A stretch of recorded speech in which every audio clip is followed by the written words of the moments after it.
Good evening, everyone. Thank you for being here, for those of you in person and for those joining us live streaming. And also for those who are in person in Avalon, because we are also live streaming there. Let's see. I will ask our legal counsel to take a roll call and establish a quorum. Member Lopez, Present. Vice President Otto, President Craighead, Here. Member Benitez, Here. and Member Miller. Here. We have a quorum. Thank you. And I will have Dr. Benitez lead us in the pledge.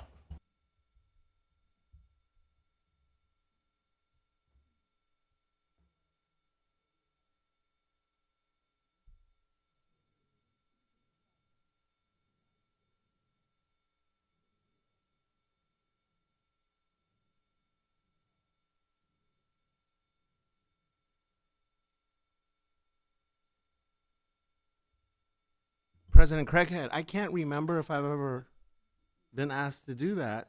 And if I have, I can't, it would have to be at least 5 or 6 years ago. So thank you. You're welcome.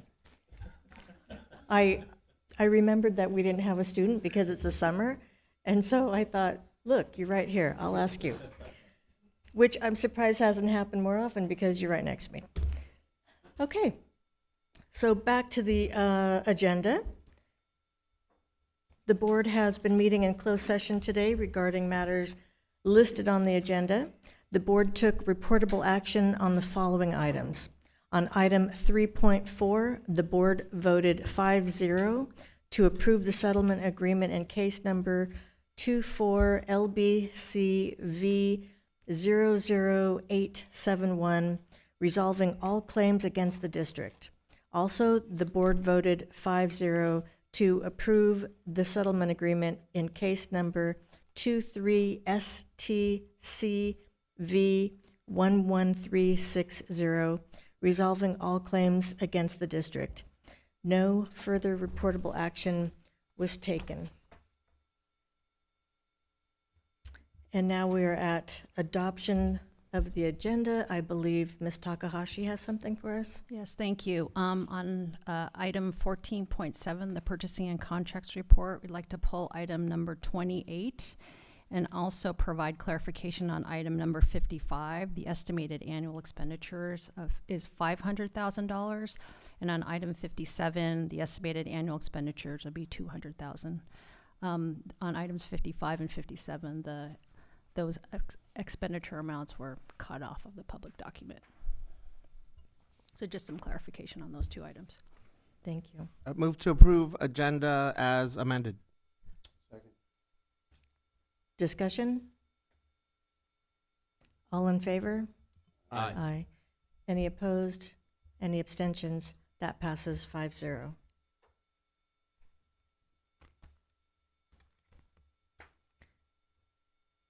We don't have a student representative because it is summer and our high school students are not on campus yet. So we'll look forward to our next meeting when we will have a student representative. But this is a special time because we are going to recognize the finalists for our student board member for the upcoming school year. And I just want to let everybody know that these 5 finalists are not only academically, that excel not only academically, but also in their leadership roles. And each and every one of the finalists have service-oriented leadership roles and many, many accolades. So it is with great pleasure that we introduce these 5 finalists to the public. And what we're going to do is we're going to introduce you. I'll have you come to the podium. We'll have you come to the podium one at a time. And then once we've introduced all 5 finalists, we'll have you come stand in front of the dais and we'll take a group picture.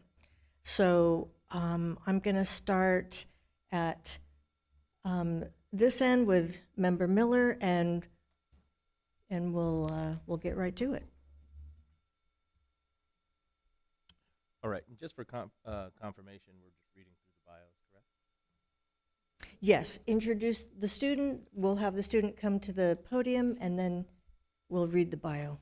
All right. Well, I'm excited because I know this student personally. I am bringing to the podium Miss Araceli Hernandez Cruz. Let's give her a big round of applause.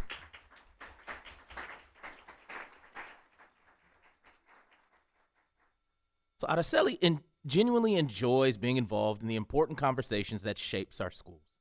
This can be seen through her work in ASB, being on the board of significant clubs, but mostly seen through her role through the Superintendent's Student Advisory Board Committee and her involvement in the Student Voices Initiative.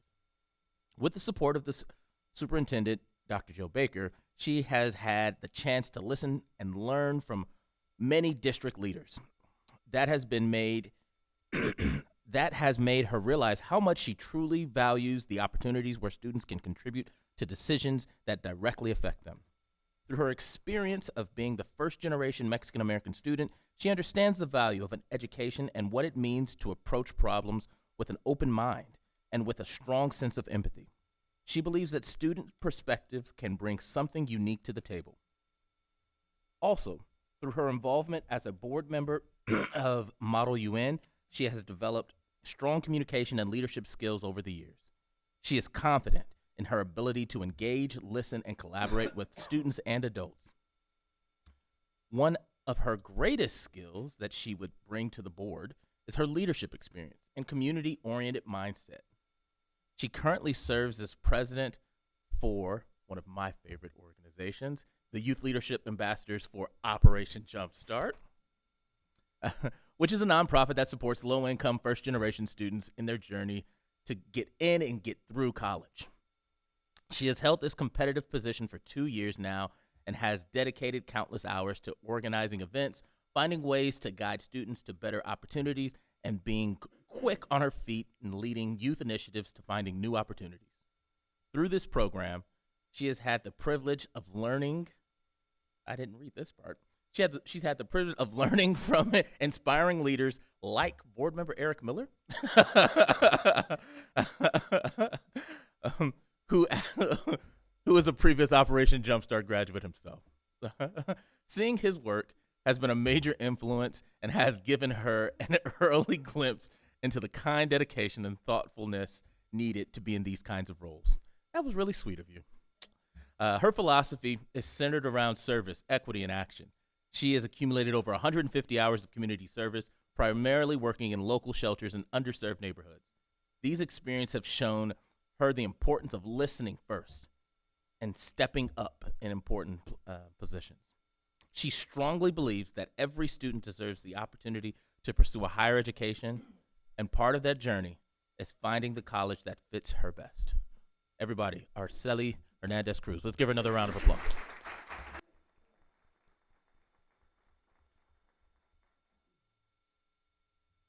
Okay, Dr. Benitez. And I just found the part where I'm going to insert myself into the thing, too. Good job, Mr. Miller. It's my great pleasure to introduce Naza Nwala, if you can step up to our podium, Naza. A senior from McBride. Naza's interested in being a student board member in order to represent her peers. Amplifying their voices, thoughts, and opinions to the best of her ability guides her approach to leadership. Her leadership and advocacy skills allow her to have the confidence in representing student voices and guiding and connecting to her peers. And her public speaking skills allow her to speak with conviction and properly articulate her thoughts and ideas to others. She holds a deep commitment to equity and inclusion, service-oriented leadership, and advocacy. In her own words, quote, "I strongly and wholeheartedly believe in fair treatment and opportunities for all members of our district students' body. I believe entirely in representing the views of those that I represent without any selfish or self-serving interests," end quote. In school, her favorite classes were AP US History. See, perfect spot for me here. AP Language and her CTE course, Sports Medicine. History provides her the context and lens to analyze occurrences in her day-to-day life. English, because the course equips her with the language and literary analysis skills necessary to articulate and properly analyze any and all material that she comes across. And her CTE course, Sports Medicine, equips her with the industry skills and certifications to be better prepared for the industry she aims to enter after high school. Naza has always been passionate about advocating for youth in any way that she can. For years, she has volunteered with the City of Long Beach at community centers throughout our city to serve youth and other members of our community, accruing well over 300 hours in the past 2 years of volunteering. This past summer, she worked as an intern for our own LBUSD's BSAI initiative, our Black Student Achievement Initiative, as a student mentor where she supported Miss Jones, a second grade teacher at Holmes Elementary, in teaching and caring for students aged 7 and 8. Her advocacy for youth is by no means limited to working solely with children. She also believes in working with adults tasked with their care. Last summer, she was a student panelist for the Close the Career Opportunity Gaps Educator Summit at Cal State University, Long Beach. She strongly believes in leadership and advocacy and all that she strives to accomplish, so much so that she was part of the launch group for BSAI's Black Literary Society under the care and guidance of Dr. Pam Lovett, which has grown to over 150 students and remains rooted in a robust partnership with Dr. Jarvis Givens at Harvard University. I'm going to add this. This is not Naza. Because of the efforts of Naza, our keynote speaker at our Black Summit and Symposium actually said, hey, I'd like to contribute some of my books. How many students are there? And he was probably thinking 20, 25. Because of Naza's and the other students' efforts, we were talking about giving out 150 books that day. So please join me in congratulating and welcoming Naza.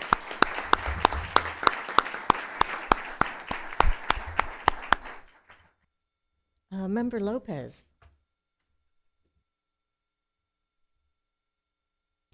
It's my pleasure to introduce Stephanie Chow.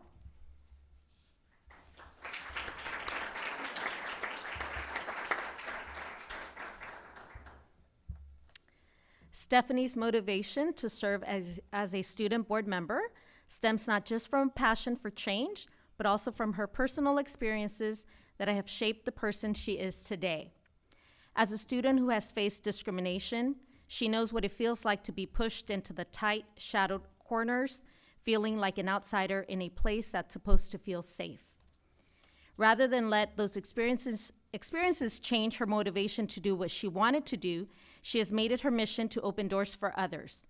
She wants to empower students who may be going through similar struggles, those who have been made to feel like outsiders in their schools, hiding their identities rather than celebrating them. She wants to be the person she once needed in elementary, middle school, and at the beginning of high school. Someone who not only understands, but acts. Someone who listens, advocates, and leads with compassion for everyone. Her mission is not only to find a home for her school campus, but to assist others who may be unsure of who they are and where they want to go when school feels like a puzzle with the individual pieces hidden throughout the campus and within the people. She bridges the gap between students, educators, and community organizations by advocating for more service learning opportunities, leadership programs, and collaborative efforts that are able to connect academic experiences with the real world.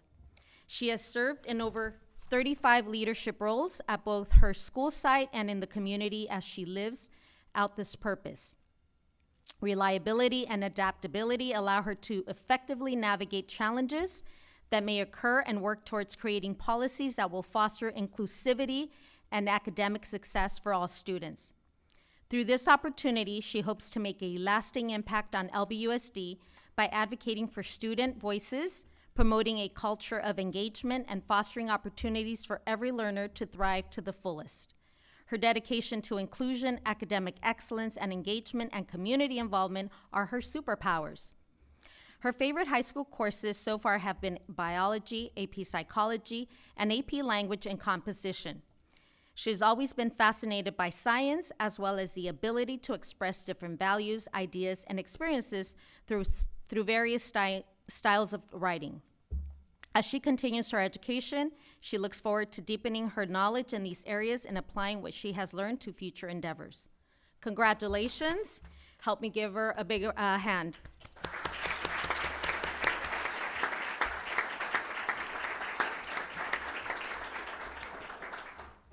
And Member Otto. Great, thank you. It is my pleasure and honor to introduce, is it Sari Raj from Sato High School?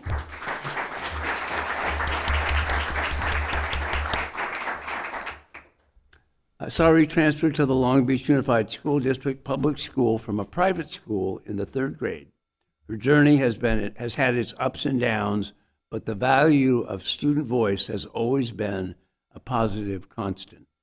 Going from student council in her elementary school to being able to represent her school as an ambassador at Sato and serving as a member of the Long Beach Unified School District Tech Advisory Council, she has always been interested in sharing her perspective. She has experienced firsthand what it means for students to actively shape what matters, especially as an LBUSD facilities intern. Observing the development of future-focused policies like Vision 2035, especially through the lens of school infrastructure, and her involvement in the impactful student-led cell phone policy council has motivated her to be a part of this policy-making process. She is passionate about ensuring that the inclusive environment that she has benefited from continues to future generations who attend schools at the Long Beach Unified School District. Her interest in serving as a student board member is driven by a genuine commitment to ensuring student perspectives are central to the decisions that shape our academic experience in the LBUSD. Her leadership journey from vice president to president of Key Club, and finally her current role as the Key Club's division lieutenant governor. She has grown through hands-on experiences in collaborative leadership, effective communications across diverse groups, and most importantly, a perspective that allows her to view the district as a whole and synthesize student input to generate a better environment for her peers. Beyond traditional leadership roles, she has actively contributed to the district through Blossom, the STEM outreach program that she co-founded. This initiative allows high school students from Milliken and Sato to directly impact elementary and middle schools by delivering engaging STEM education, for example, DNA case studies and aerodynamics, to students who might not otherwise have the opportunity to learn from their peers within our district. Being able to go to elementary schools and to meet students who she feels are a reflection of herself has been very impactful on her interest to shape student policy and forward thinking. Her dedication as a search and rescue member has allowed her to gain a higher sense of responsibility and capacity for critical thinking in dynamic situations. The saying, you miss 100% of the shots you don't take, line well with her approach to life. Congratulations on your nomination.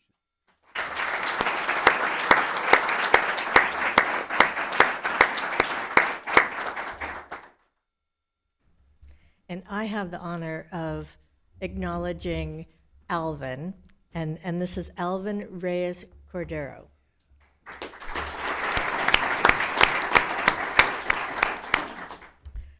For a long time, Alvin has felt as though he had no true voice.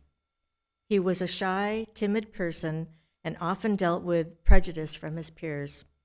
As Alvin transitioned into high school, he developed his skills and cultivated the courage to advocate for others. He began to advocate for struggles other students were facing, not only in the community, but also on a national level. Based on his learning, he advocated that no student should ever feel like they have no voice. He has made it his life mission to cultivate a tomorrow where everyone is happy, seen, respected, and represented, to strive for a brighter future for all. A belief that he has come to learn that he shares with Long Beach Unified's Vision 2035.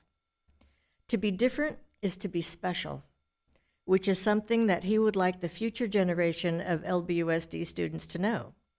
This belief is important to promote an embracing society that nurtures a space where all individuals can feel safe and, most importantly, happy. Hence, he became a founding member of a club at a school named Teens for Teens that supports LA County underprivileged teens, in which he currently serves as fundraising and media coordinator, and through his role, he's raised over $400 that have all gone into purchasing hygiene and clothing necessities for underserved teens in LA. So he's not just benefiting Long Beach Unified, but also LA County as a whole. Moreover, he is the founding president of the Multimedia Club, which was founded to promote a space where all voices can be seen and heard.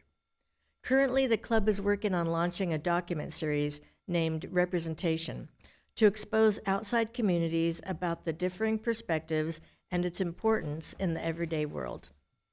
At CAMS, he also serves as the head of the fundraising committee, having raised over $5,000 in one semester. Alvin wants the students of LBUSD to know they should celebrate their differences rather than persecute each other because of them. For this reason, he serves as a national youth amplifier in association with the Sandy Hook Promise and Beyond Difference organizations. As a youth amplifier, he has been able to create educational lessons and create nationwide initiatives which have reached over 1 million children nationwide, ranging from elementary to high school students, in hopes of dismantling harmful stereotypes whilst fostering a more accepting society. More recently, he was inspired to create a more localized impact on communities that experienced similar struggles to his own, leading him to become an LA 2050 Youth Ambassador leader. He also leads a group of 10 individuals who range from 14 to 24 years old, guiding them through the grant-making process and also guiding them in conducting surveys for the purpose of representation in their respective LA County neighborhoods, focused on providing childhood domestic violence and educational support. Apart from this, he serves as a team leader at the same youth civic activism nonprofit, managing 20-plus interns in their needs and facilitating their tasks, work, and research through scheduled weekly meetings. Through this experience, over 20 legislators, governors, and government officials have been contacted. Alvin's mother and her courage motivated him to see education as his guiding light to happiness and success, not only for himself, but for his family. Can we give Alvin a round of applause?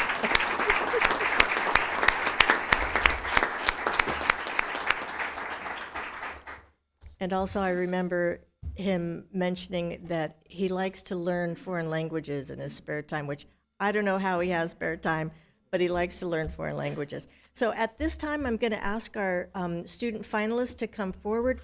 The board members will stay kind of at their seats, and then we'll have our finalists, and we'll do a group photo. We'll just take a pause to do that. Yes, bring the certificates.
are not just our leaders for tomorrow, they're leading today, and they've been leading. So it's just wonderful and such an honor for us to be able to introduce you to the public like this. And thank you all for being here. But we do need to move on, and I'm going to direct our attention to the screen because we have a video.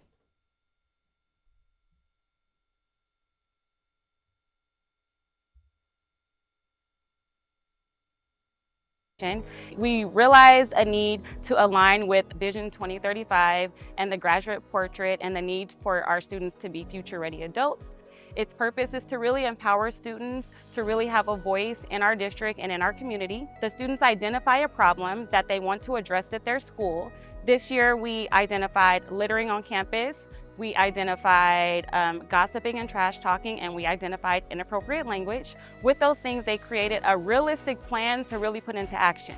So this year with RSVP, we wanted to engage our parents. We wanted them to become familiar with the adult portrait and how the adult portrait supports our graduate portraits.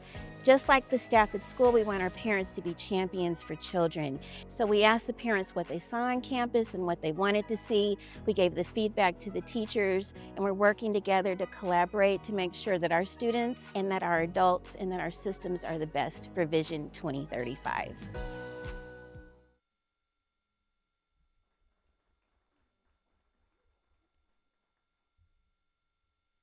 Before we go on with our agenda, I'd just like to mention to our student board member finalists, you don't need to stay for the entire board meeting.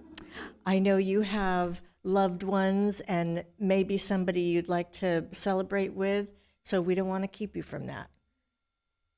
So you're free to go whenever you choose, but we will go on with the agenda. And so we are at public testimony on items on the agenda. Yes, we have two speakers tonight for items on the agenda. The first speaker will be Karen Taylor.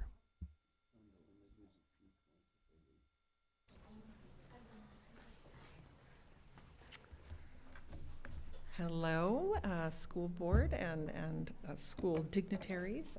And my name is Karen Taylor, and I think I state my address. 610 Los Altos Avenue, Long Beach. I just want to say thank you to all the student finalists. I didn't know that was going to be on the agenda tonight, but I'm honored to meet them, and it's exciting to see what leadership is happening now and up and coming in Long Beach Unified. I'm just here mainly on behalf of Ground Education and our entire team and our board of directors to say thank you and express gratitude to the school district for our partnership, our long-standing partnership. Tonight on the consent agenda is a bundle of school site partnership consultant agreements for us to participate again in this coming year in the way that we do at the school sites. And so we just wanted to come before you and say thank you. As I was leaving my office nearby, we had our team of dedicated educators who have been participating in the ELOP summer programming, coming back from their exciting day at Chavez and Stevenson. So summer has been a real joy for us to be able to bring ant colonies and habitats to all 37 elementary and K-8 schools in the summer programming, and really that joy of nature is going to spill over into the fall. Just briefly, Ground Education is a homegrown Long Beach medium-sized now business who also happens to be a nonprofit in service to Long Beach Unified. My children were fourth generation Long Beach Unified, so boy, it really is something to be able to live and work and serve in this fabulous community of Long Beach. Again, we're an honored partner of the district. We exist to serve the youth of Long Beach, and we together alongside Long Beach Unified work to construct green spaces and edible gardens, and then care for those gardens with our team of specialized horticulturists, and also then take learning outside alongside the classroom teachers here, and during the day, regular school instructional minutes, and also in the ELOP space. Last year, we were thrilled to serve 15,000 students all year long, and this year we're adding 1,600 additional ones and two new school gardens and green spaces. And we just want to thank you all and invite any and all, and especially school board members, to join us anytime in the garden. And some of you already have. In fact, Ariel De La Cruz, who's with me here tonight, is an educator with Ground Education and moving into some sustainability projects that we're working on. She's going to speak later. So anyway, thank you all, and yeah.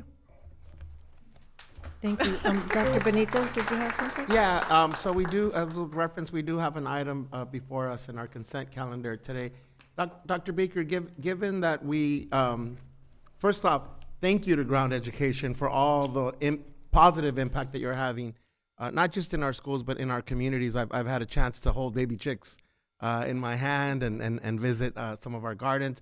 But really what I'm thinking is, if there's an opportunity in the future to hear more about what Ground Education is doing at so many of the district schools, impacting, as you referenced, not just the 15,000 touches of students, but oftentimes we're talking about this work, and I'll speak to the community garden piece, occurring in communities and neighborhoods that don't have access to community gardens, to green space, students that really, this is the first time that they've held a baby chick in their hand or seen an ant colony.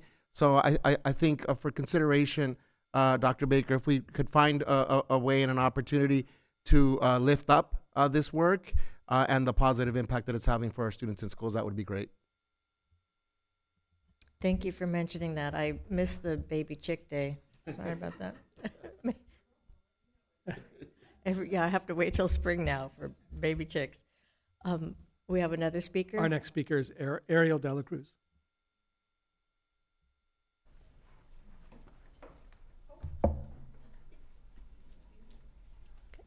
So Ariel De La Cruz, good afternoon, everyone. I've been a garden educator with Ground Education for the past 4 years at Edison Elementary in downtown Long Beach. And I just wanted to say thank you for the support towards Ground Education. As Karen mentioned, we're currently in 31 schools. When I first got on board, we were in less than 10 schools.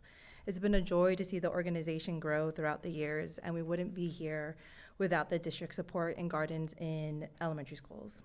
I choose to be part of this organization not only because it teaches our youth about our food systems and help them create a relationship with nature, but the gardens are also a green space. As you know, Long Beach is an urban city with a lack of green and open spaces for our communities to decompress, live, and play in.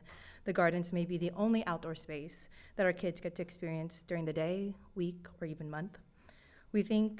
I think we can all agree that access to the outdoors contributes to our physical, emotional, and mental well-being. My main focus has always been on environmental justice and making sure we can provide resources to our communities. It's been a pleasure for me to work alongside Ground Education and create more sustainable environments in Long Beach.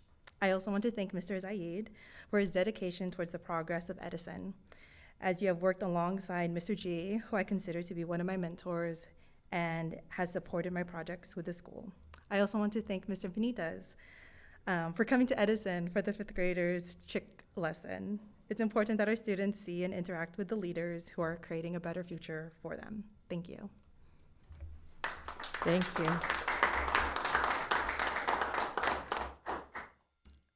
And now, public testimony on items not listed on the agenda. And we have 5 speakers tonight. The first speaker is Jovan Beltran.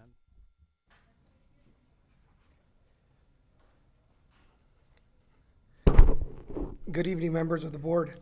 My name is Jovan Beltran, and I'm here today as a concerned parent speaking on behalf of many families who care deeply about the current and future state of Jordan High School baseball's program. Measure K was passed back in 2008. Phase 1 of Jordan's campus renovation began around 2013.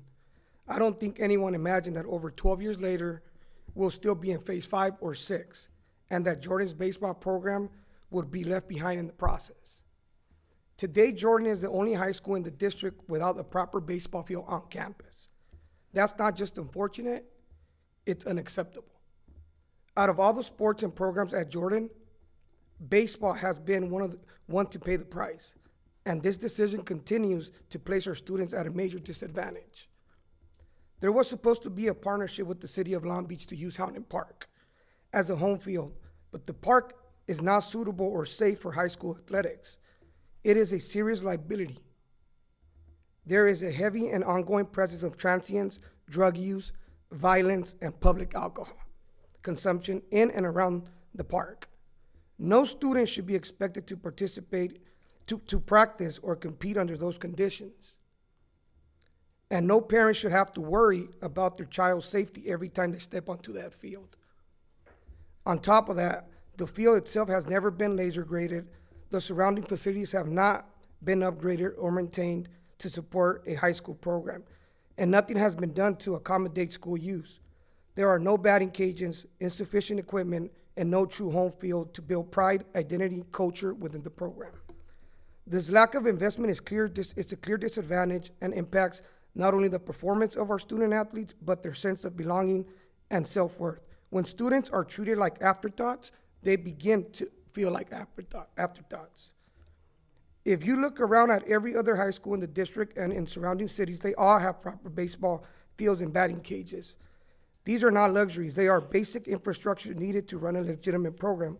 Unfortunately, underserved communities like ours get left behind, often because the parents don't know how to bring attention to the issue or don't have the means to advocate consistently. But today, we are here, we are speaking up, and we are demanding change.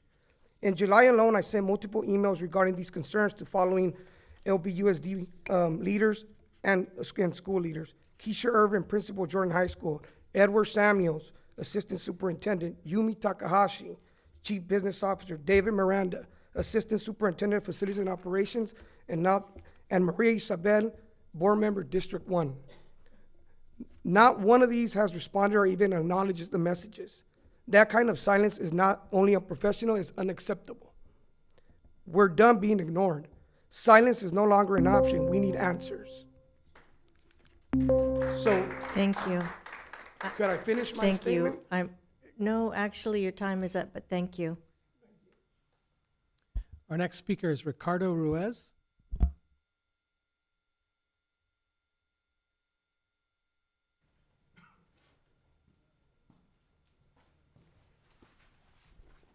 Good evening, members of the board. I'll carry on where he is with no speech prepared. It's unacceptable. We will no longer be quiet. For the first year of my son's participation in activities at Jordan, their transportation means, the school, sticking to the case in point, the facility that it's providing for baseball practice, unimaginably unacceptable. I won't take much more time if it goes towards the speaking of my son, which probably it wouldn't, but he wasn't coached to form his own speech. It relatively speaks the same on what Jovan just spoke on. It's unacceptable. No student should be able to be allowed to practice in that condition. In fact, during this year's summer school program, because he operates on a 509 program and had to miss several days, that wasn't excused. He was submitted and summoned to summer school, and having to walk back and forth to campus and back to practice in the events where we couldn't hurry up, stop work, and get him to and from, is just unacceptable. We need some type of on-campus facility or plan of some sort for the future, and it starts now. And it might not happen within the reach of my son's school existing there. He's a current sophomore at Jordan High School, and he'd like to make a note of it himself. You guys will be hearing from him. Thank you. Thank you. The next speaker is Ricardo Ruiz Rubio.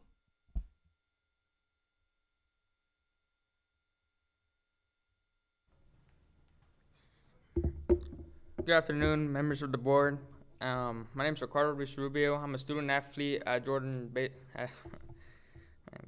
I'm a student athlete at Jordan's baseball program. I just wanted to talk a little bit about my team situation while using the public field at Houghton Park.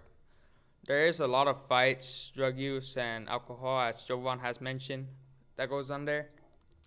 It sometimes disrupts our practice, and it does concern our safety while practicing there. I understand the time and money that it would take to make a field, but I'm really concerned about the team and all of them, because we're family. We look after one another. And if it's not possible to make a field, we can at least try to make an attempt to relocate somewhere that's safer and away from all of that. That's all. Thank you for your time today. Thank you. Our next speaker is Ivan Gutierrez. Hello, board members. Ivan Gutierrez here. Just here to speak on the same subject, Long Beach, Jordan's baseball program.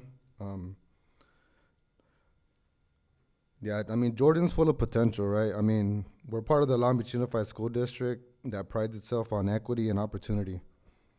But right now, our students who play baseball, don't have the same resources, facilities as other schools in the district. Without proper fields, we're losing opportunities for students to develop athletic scholarships and school pride.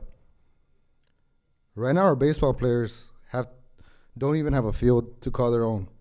They're forced to practice off campus at public parks, like Jovan mentioned, with exposed, unsafe conditions, including homeless, gang activity, drug use, alcohol use, etc. This is a daily reality for our student athletes, and it's not just inconvenient, it's unsafe. I mean, let's be honest, many of our students come from unserviced communities.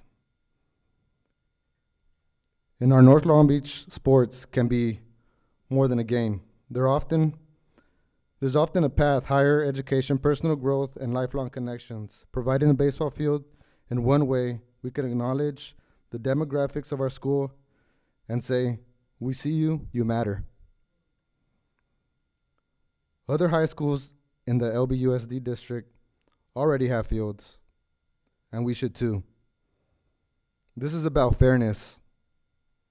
It's about giving students the same opportunities and experiences as others. And a baseball field wouldn't just be benefit our athletes, it would help bring entire communities together, students, families, and alumni like myself.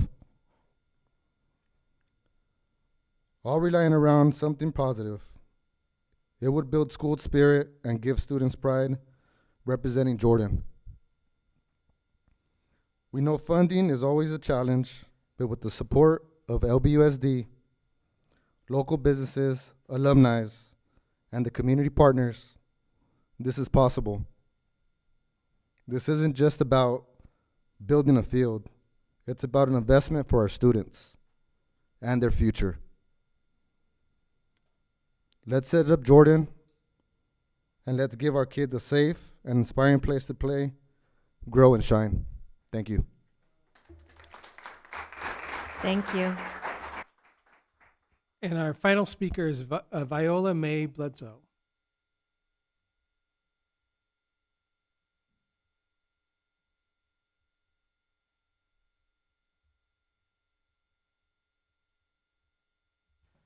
Good evening. My name is Viola May Bledsoe. I'm a retiree of Long Beach Unified School District of over 30 years of employment.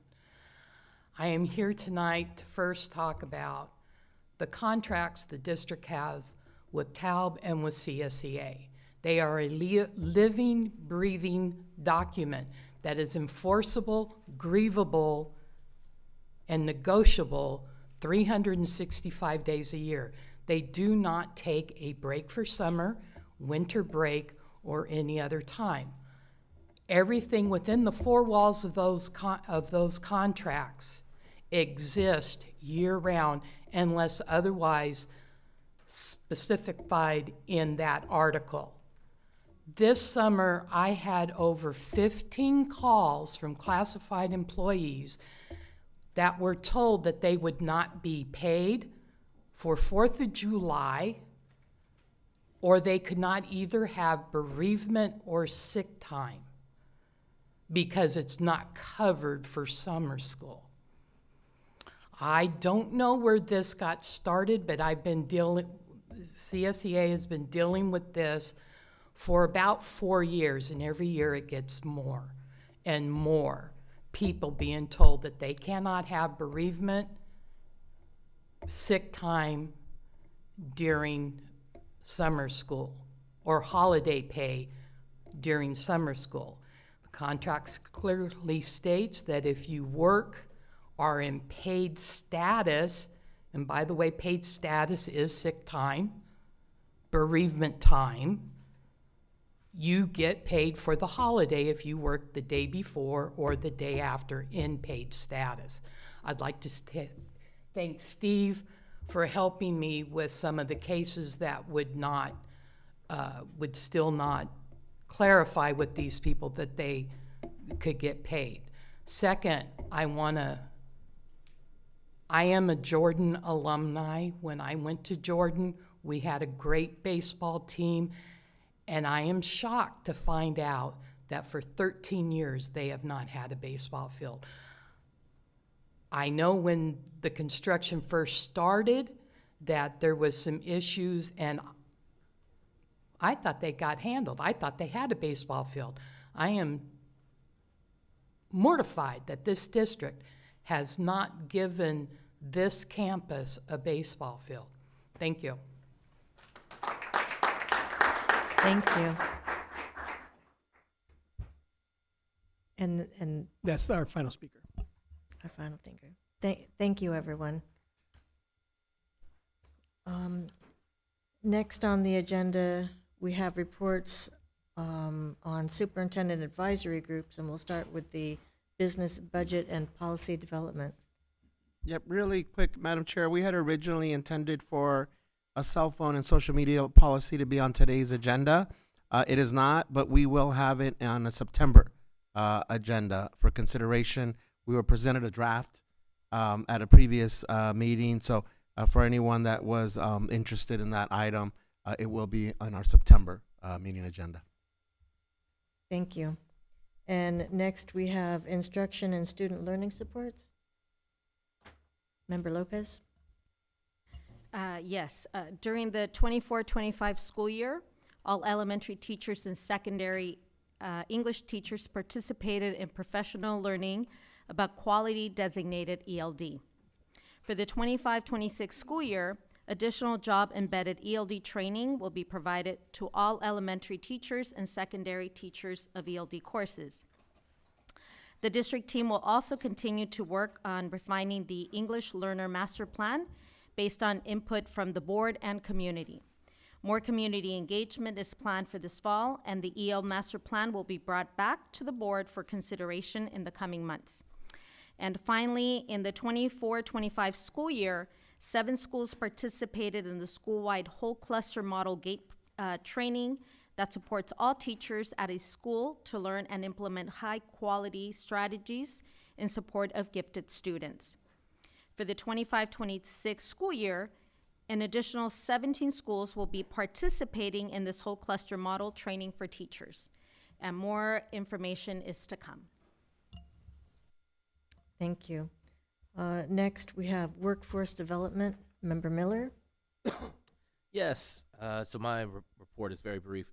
It's regarding retirement. So in regards to our work in the Human Resource Services, we discussed the stable trend of retirement and resignations and leaves of absences over the past 3 years. So as we enter 25 and 26 school year, we are just appreciative of retirees who notify us at the earliest point possible on these plans, right? That gives the workforce development team really an opportunity to prepare for that upcoming school year. So all things considered, this will ensure a smooth transition for both students and staff. That's the end of my report. Thank you. And next, we have our consent calendar. We need a motion. Move to approve. Discussion? I have a few questions. Item 14.7, number 11, the contract with Education Pioneers for $87,500 intended to provide an impact fellow in support of district strategic projects. And if someone can just elaborate on that. Sure. The Education Pioneers Fellowship Program is an internship for mid-career professionals from a variety of industries who want to work in K-12 education. And so this Impact Fellow will work on some system-wide projects for the district over a 10-month period. One of the projects would be seeking opportunities to maximize Medi-Cal revenue for the school district, so some strategic projects for the school district. On number 27, if someone can elaborate on the contract with San Diego's County Office of Education. That contract's purpose is to support district employees applying for participation in the Adult and Career Technical Education Designated Subjects Credential Program. So does that mean that those folks that are in CT classrooms that may need a credential, is that what this program is about? Member Lopez, yes, that is what this program is for, and there's no cost to the district for that, but that supports employees in obtaining their credential. Thank you. And then number 52, the bid and contract for district cloud software and implementation services. So these contracts for $16 million, for $7,600,000, for $432,000, and that's actually a total of $24,032. This is actually in addition to the proposed purchases of technology goods and services with estimated values of $150,000, $175,000, $250,000, and $200,000. So I guess what I'm asking is if someone can explain the services that will be provided outside of the scope of what the head of technology typically handles, and that would be you. Sure. So the question, I'm sorry, the question again is about the overall scope of these contracts? Yes, I mean, it's a lot of millions that Sure. we're spending, investing here. Yeah. So what are they doing that you or your team aren't able to do? Yeah, I'm happy to explain that one. So I think the biggest item on the agenda is number 52, and that represents a modernization effort for our business systems. And by the business systems, I mean the district's HR system, its finance system, budget, payroll, purchasing, supply chain management. So today, those are lots of standalone business applications that have been developed in-house over time, and we support them. What's a part of the agenda is really replacing and modernizing those systems with some newer tools. And that's why you see kind of a unique purchase item coming to you today. And so the proposal is to buy a new business software platform. In this case, the platform is Oracle. And that would represent kind of an ongoing investment over time as we subscribe to those software services, and some one-time expenditures around implementing, right? So designing, developing, testing, training individuals on how to use the new platform. That's more of a one-time expenditure that we would cover over the next 3 or 4 years while we cut over from the old legacy systems to the new software system. So that's by far the largest technology purchase on the agenda. There are some other smaller ones that represent just routine modernization and work. For example, I think there's an item on there around replacing the district's firewall, right? This is something that we just do every 3 or 4 years to keep that equipment up to date and to keep our network secure. But if there's any other specific items that are calling your attention that you'd like more detail about, I'm happy to answer those questions. This is a project that, if I recall correctly, by the time it's done, the entire process of that technological piece, it will result in workforce reduction, right? No, ma'am. That's not when this is not part of what we last spoke to in a workshop where you did say that a lot of that work would result in less individuals here in the district? So this is the project that we have spoken about, I think, on a couple different occasions in a few different workshops. But let me be clear, the business case for this investment, this kind of one-time investment in the business system modernization, is not predicated on headcount or a reduction there too. The business case for this project, and it is a one-time project, is really about the overall resilience of our systems and ensuring that we do have the ability to pay employees, that we have the ability to pay vendors, that we have the ability to provide supplies and goods to our schools and keep them running. We currently have a situation where we have very old technology, right? This is about addressing deferred maintenance in our 30 or 40-year-old systems. So that's really the basis for this, as well as the cost avoidance, because we're currently paying quite a bit of money to sustain and support the old technology. So this is really about modernization. It's about resiliency. It's about deferred maintenance, cost avoidance, in putting us in a position where we can make better data-driven decision around our business operations. It really isn't about a headcount or a reduction or anything like that.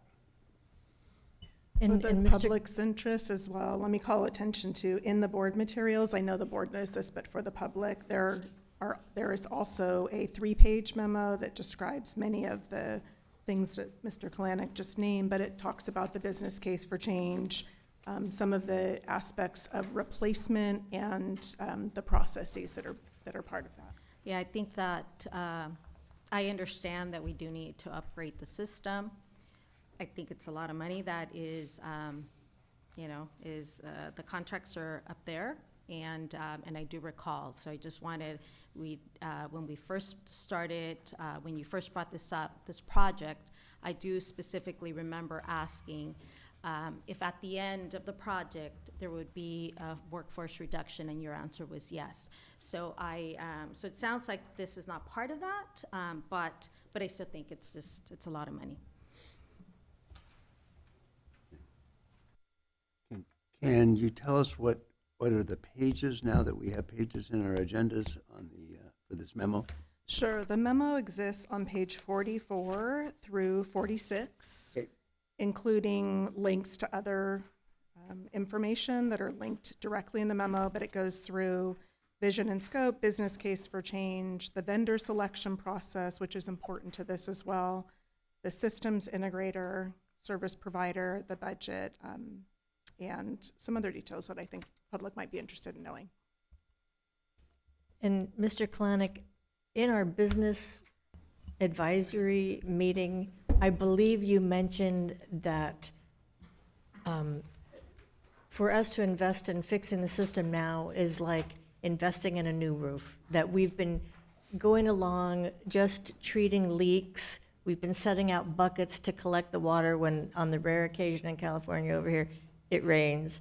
But now it's time to get that new roof. And I love that metaphor, and I think that's the way we need to think about it. I believe in the menu it mentions also that the system predates Microsoft Windows, just to put things into perspective. We're still on green screen technology for the moment. Jack, let me chime in here. And again, we have the accompanying memo. You've presented at least 2 of our either board workshops or board presentations. Give me 1 or 2 just high-level implications if we don't modernize, if we don't use the approach and the strategy. And again, without getting into the details and the scope of this, I like the analogy as well. Can we talk about how this is going to impact our students, our staff, if we don't modernize, right? And so you talked about deferring,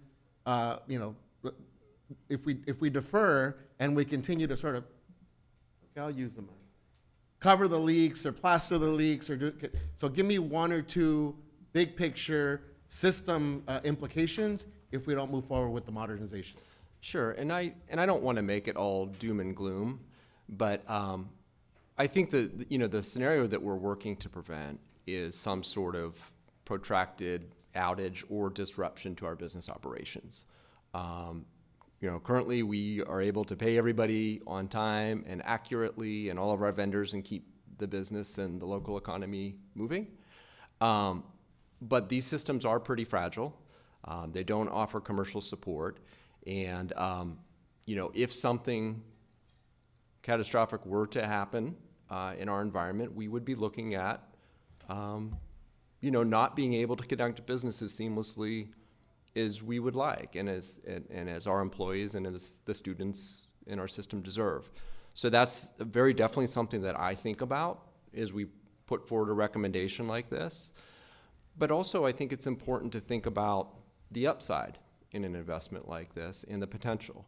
And so we do see tremendous potential in streamlining some of our business processes. When I think about when we recruit and hire employees, we know we can speed that up and make that a better experience, and hopefully use that to our advantage to attract and retain the best teachers that we can. When we think about some of our financial planning, again, there's tremendous opportunity for us here to model more sophisticated scenarios about our enrollment or some of the economic variables that we're currently experiencing, and use those to project what should our organization, what will our budget look like in these different scenarios. So there's things like that, I think, that are really exciting and present kind of opportunities. The last one I'll leave you with is, and I know you've asked this question a couple of times, but it really speaks to our ability to make kind of data-driven decisions. And so upon implementing a system like this, I envision us being able to kind of mash up our student data and our business data in ways that are currently unimaginable to us, right? So if you really want to think about adult behaviors and the impact on student outcomes, we're basically creating that type of capability where we will be able to mash up different data sets. There are data analytics tools and things like that that are part of the package that we can then learn our way into and begin to do. So I think there's a whole lot of exciting, future growth and opportunity for us in this platform, as well as, of course, AI, right? And I'll stop there, but there's lots of different use cases for artificial intelligence in a platform like this, so that we can make smarter buys, so that we can, right, be quicker in the memos that we write or the job descriptions that we create. So I think there's a lot of opportunity there, but just in the interest of time, I just wanted to leave you with a few. Yeah, and Jack, I don't want to delve an additional layer, but I believe the questions that you're referring to that I asked is, at the end of the day for us, moving toward the student outcomes-focused governance, it's, okay, what are the positive impacts this is going to have on the goals that we've set, right, as our priorities, and the right now educational disparities that we have for many of our students. And so to me, one of the ways that I think about it, and I'll reference the example that you gave, is, look, our interactions with vendors and or with subcontracted, in this case, a need that we have is around our most vulnerable students and how we're serving them. In these consent calendars, we often see the phrase, students with exceptional needs, right? We know who that is. This is students with disabilities, right? Where we either cannot fill or cannot get quick turnaround on serving our most underserved students, whether that's through an instructional aid, whether that's through equipment that we need, whether that's through curriculum, whether that's through all of these things that we have as priorities. But if we don't have the systems in place to provide the fastest, most responsive, highest quality for our most underserved students, and we'll be in here spinning wheels around goals and goal monitoring, because if you're going to come back and tell me we couldn't execute this contract or this agreement that needs to get going in 2 weeks when our school year starts, that's what I'm referencing, right? Let's think about this work, and I appreciate the high level response, because that's what I asked, around how does this then impact our ability to monitor, to execute, to implement, to operationalize, to hire and to pay the very staff that get impacted by our adult behaviors. So thank you for that, Jack. Yeah, it's a lot of money. And I look at this and say, gee, this is a lot of money, but it costs a lot of money, doesn't it? Can you explain the economics of this? Sure. So going back to the analogy that I did use earlier today and some of the briefings, I think of it like replacing the roof on your home, right? Let's say you've got a 40-year-old roof on your home and it's leaking and it's time to replace the roof. Nobody really wants to spend the money on the roof, but you realize you can continue patching it this summer and trying to get through next winter, or you can kick that can down the road, and next year the cost of materials is probably going to be higher and the cost of labor a little bit higher. Ultimately, you're going to end up replacing the roof. In this package, you'll notice there are a couple different line items. There's one, the software itself. I think that's the Oracle line item. So Oracle is the software package that will replace many of the applications that we're currently paying for. We probably have 30 or 40 different systems that we are paying for. And let me just say that on this piece, the amount that we're currently paying to support the existing old, outdated, antiquated systems is more than the cost that we will pay for the Oracle software. And we are seeing, and we've negotiated considerable discounts on the price of that Oracle software. The other piece, of course, is the Cherry Road implementation services. And again, to Board Member Lopez's question, that's a one-time expenditure. What it takes for us to basically plan, design, develop, test, and implement and train our users on the new software package. So that's a one-time that gets us to a better place.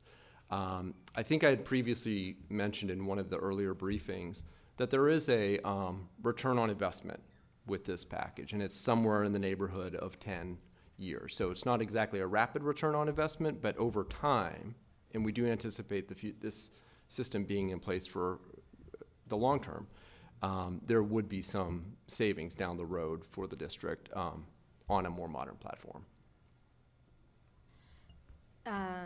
So it looks like there is the software and the infrastructure that this is going towards. And do you anticipate the program budget to exceed the $42 million? No, ma'am.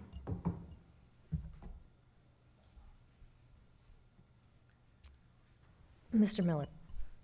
Just really quick, Jack, you already have explained this portion, but I just wanted to make sure that everybody understood really the importance of us making this transition. I can remember during the presentation us using the example. I mean, you've already talked about the patching of a roof, and I think that that's a good one.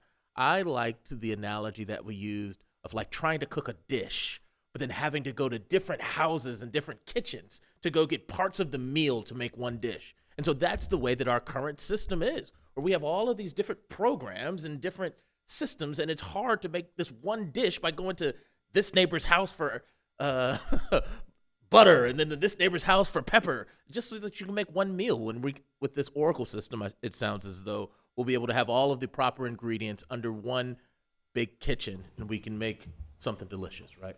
That's correct. I think the layer cake was the analogy that I used at that time. I'm full of them. But yes, to your point, it is an integrated system with one database that cuts across all the different process areas. And so again, you can start to look at things from kind of end to end. And when I think about the future experience for our workforce and the people using this system, it really should improve because they're not going to all these different systems and applications and doing duplicative work. They're in one system, one place to do their work. Right. Thank you. Any further discussion on the consent calendar? I would just like to thank our volunteers for the Citizens Bond Oversight Committee. We have 2 people who will be joining us for a second term. That would be Osvaldo Avila and Steve Davis. And then for her first term, Magda Armistead. And that's a volunteer position, so I want to thank those people for stepping up to help us out. So if there are no further questions or comments for the consent calendar, I'm going to remind everybody that item number 28 has been pulled. On purchasing and contracts report on page 41, item 55 will include an estimated annual expenditure. On my paper, it says 150,000. Is that the correct figure? It's 500,000. 500,000. So I'm going to correct this one. So 500,000, that's item 55, page 41. And item 57 will include the estimated annual expenditure to be 200,000. So that is the consent calendar we're going to be voting on, and I'll ask our legal counsel to take a roll call vote. I vote aye with the exception of number 52 and 14.7.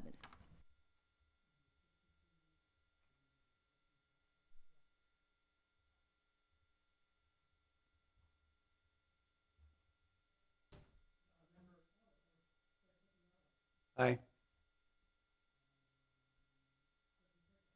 Aye. Aye. Aye.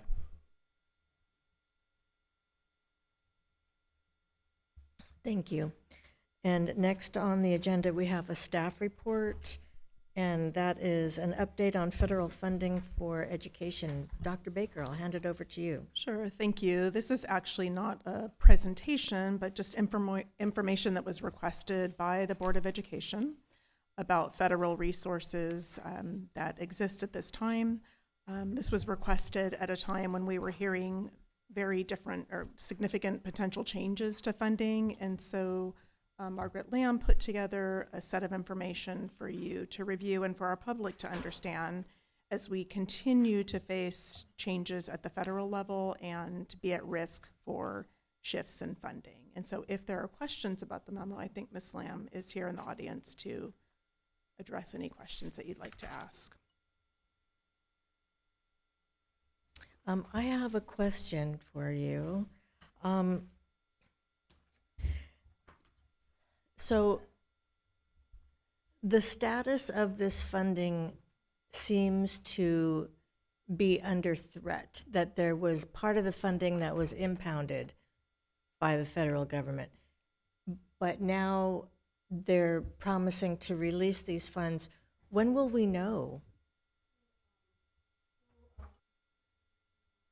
Actually, there's not an adopted federal budget yet.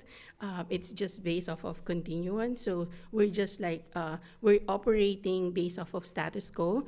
A few weeks back, there was some news in the federal government where they were impounding approximately like $10 million for the district. But after a few weeks, they actually released the funding. So right now, we're just almost like on a wait and see status while we're still running the program. So it's my understanding that we're going to operate under the assumption that that money will be coming to us. Right now, that's how we're projecting to operate in 25-26. Yes. Yeah, I think an important layer for us to lift up, President Craighead, is that oftentimes when we talk about, particularly during our budget engagement presentations and process, we get the pyramid, thank you, Ms. Takahashi, that breaks down sort of where we get our funds from. And then if we are talking about an LCAP presentation, we say, well, then that piece of it goes to fund these priorities in the LCAP. And one of the things that, when I've asked the question about potential impacts and implications is, and this gives us a great breakdown of that, we're talking about $42.7 million that we receive for our poor students, right? Yes. We're talking about $15.7 million that we receive under IDEA for our students with disabilities, yes. All right? So when there is a vibe in our communities, and it occurs a lot during budget season, I think it's important to highlight these are the implications of letting go of 1,000 Department of Education staff. These are the implications, and we talked about it at the last meeting, about the Title II, Title III, and Title IV. So when we talk about our English learner master plan, that's the group that gets impacted, all right? So I hope that when our communities see this isn't just, although it is, but it's not just letting us know, hey, here's the federal funds that we get for these things. We should all be on high alert, extra vigilant, extra engaged, because these are our most underserved students, right? So again, the previous comment that I made around, okay, well, who are we talking about here when we talk about goal monitoring tonight? When we talk about student outcomes, when we talk about our 4 priority goals as a district, we are not just talking about funding, we're talking about that this undermines the entire effort that we're doing if any of these funds get reduced, diminished, and in the most extreme example, eliminated. All right? When we're talking about free and reduced meals for the 64-ish% of students that qualify, it's purely an income qualifier. That's the Title I reference here. And I could go on and on. Our child development grants, $37 million. So when we talk about Head Start, Early Head Start, First 5 LA, all of the partners that we're talking around, early care and education, that's the money. All right, so this isn't, I mean, I didn't want to put you in a position for doom and gloom, Jack, but it's so that our communities, our students know that this isn't an imaginary pot of money that the district decides to do this with or that with. These funds go to our most underserved students and to supporting them and to staffing the needs of our most underserved students. Someone asked me on Saturday, it was a CSEA member for Head Start. They were worried, genuinely worried. What's going to happen with that?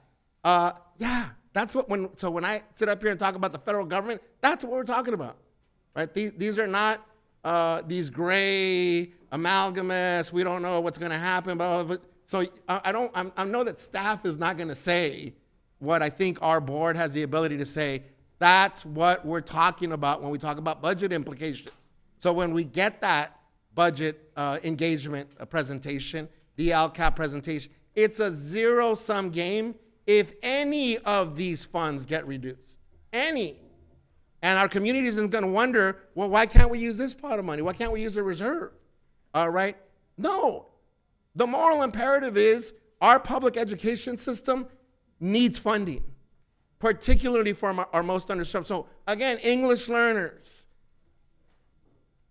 students in our foster system, our poor students, our students with disabilities, our young learners. That's what this is. So thank you for putting this together. But more importantly, our communities, it's too late when we then get the word of reduced funding or eliminated funding for us to try and be agile and figure it out. There was no question there. Okay. Thank you.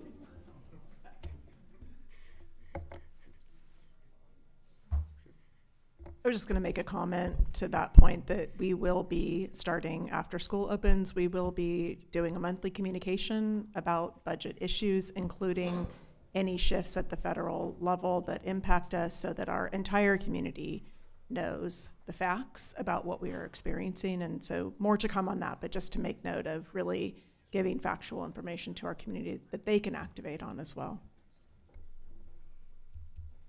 And with regard to that particular issue that Dr. Benitez talked about and Dr. Baker, I'd like to make a more nuanced point, and that is that, and so until 10 days ago, we believed that we would have $10 million less to do the things that we wanted to do because the federal government had told us that that was what was going to happen. And so we spent a lot of time planning about what to do about that and how to do that. But more importantly, the students that Dr. Benitez talked about and their families and people that go to our schools were making decisions about what to do, whether they were going to go to school or whether they were going to go someplace else or whether there were going to be changes in their behaviors.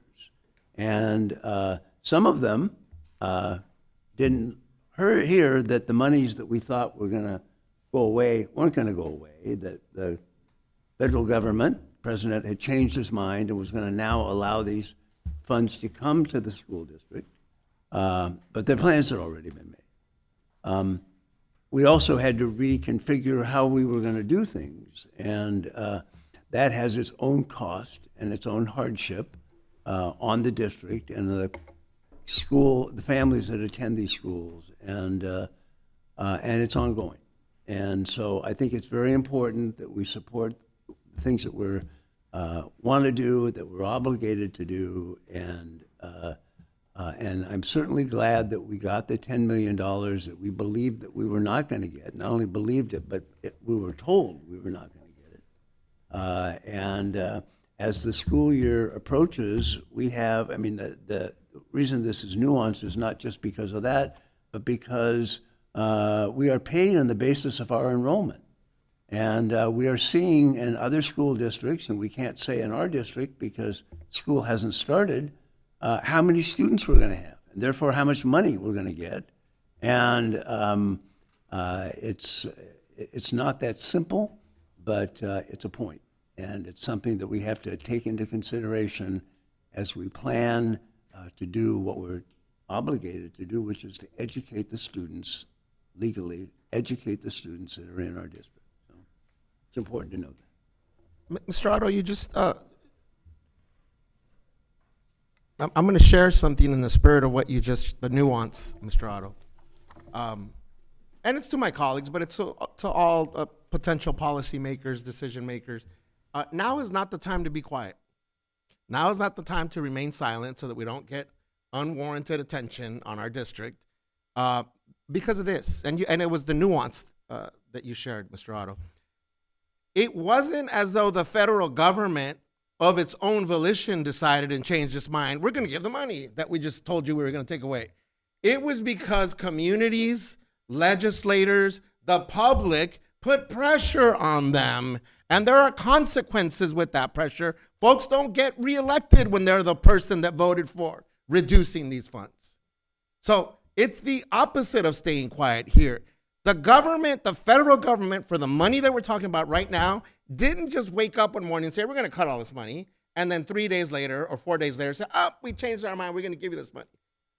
It's the accountability and the public pressure that's necessary. So that's why I keep on saying engagement, volition, right? Because if we don't respond, and that includes, again, our allies and our own legislative processes here locally and at the state level, then these things will happen. We've already seen the indicators of that. So this is not a transactional. We start with the premise that public education is already underfunded to begin with. Already. So when our federal government is saying, well, if you don't do this, we're going to pull this funding. Well, we don't like the way you're doing it. We're going to pull this other funding. It pits one community against another, right? And so this isn't that the government, the federal government specifically, decided, oh, we changed our mind. We're going to give you the money back that we said we were taking away. That's not the way it happened. There was public pressure, political pressure, communities activated, people coming to school board meetings. But that money, we need to hold the federal government, and just like you hold us accountable to our local decision making here, we hold our state legislators accountable to it, and we hold our federal government, because by the time we get the money, decisions have already been made about it. This money that we're talking about here is specifically for some of our most underserved students. Very quickly, it's even more nuanced than I was trying to be, and I'm not sure I'm not sure how much difference it made and where the decisions were being made. That people came out. Believe me, it had some effect, but I watch this on a daily basis, and I wonder where the political influence is. I think of the things that are going on in Texas right now, and maybe going to go on in California. Maybe I hope you're right, Dr. Benitez, and we'll see. Right.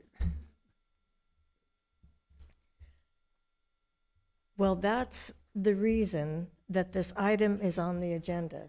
That's the reason, is because it needs to be a public discussion. It needs to be us reminding everyone of their responsibility to be engaged, and that changes are made because of that. And because public education is under siege, I would even go a step further than what's been said. Public education is one of those things under siege. We see it on the news every night, what communities are being targeted, what's happening, and we can't let that happen in our position without standing up and speaking out and letting people know what the facts of the case are.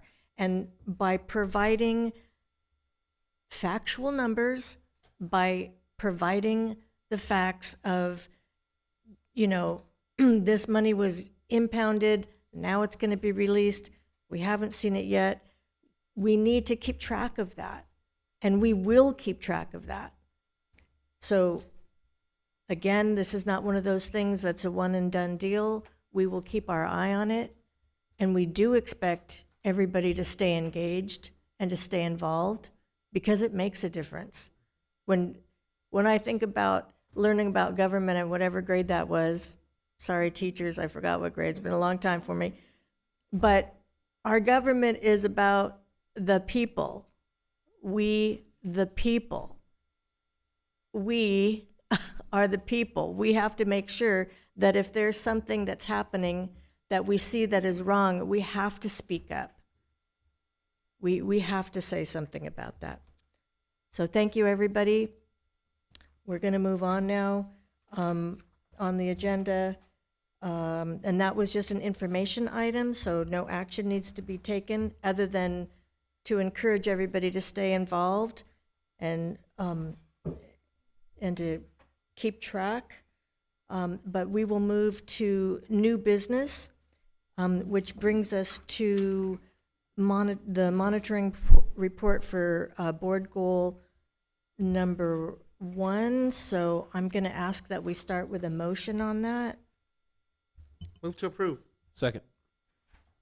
And before we get into a discussion, or actually I'll start out the discussion by just kind of reminding us that tonight we're going to be reviewing 2 monitoring reports based on the board's monitoring calendar. And I think it would be good to remind the public about the background associated with our new monitoring reports. The monitoring reports that are presented to us are based on our 4 approved board goals. The board will be asked to take action to accept the monitoring report, and that's what we're doing right now. To be considered effective as a board, each monitoring report must include the following 4 qualities. The goal, that's number 1. Does it clearly show which specific goal or interim goal is being monitored? Number 2, the data. Does it clearly show data for the 3 previous reporting periods, preferably on a line graph? Does it clearly show the current reporting period? Does it clearly show the target reporting periods, annual targets, and deadline target? And number 3, the interpretation. Does it clearly show the superintendent's view via defined set of indicators of system performance relative to the goal?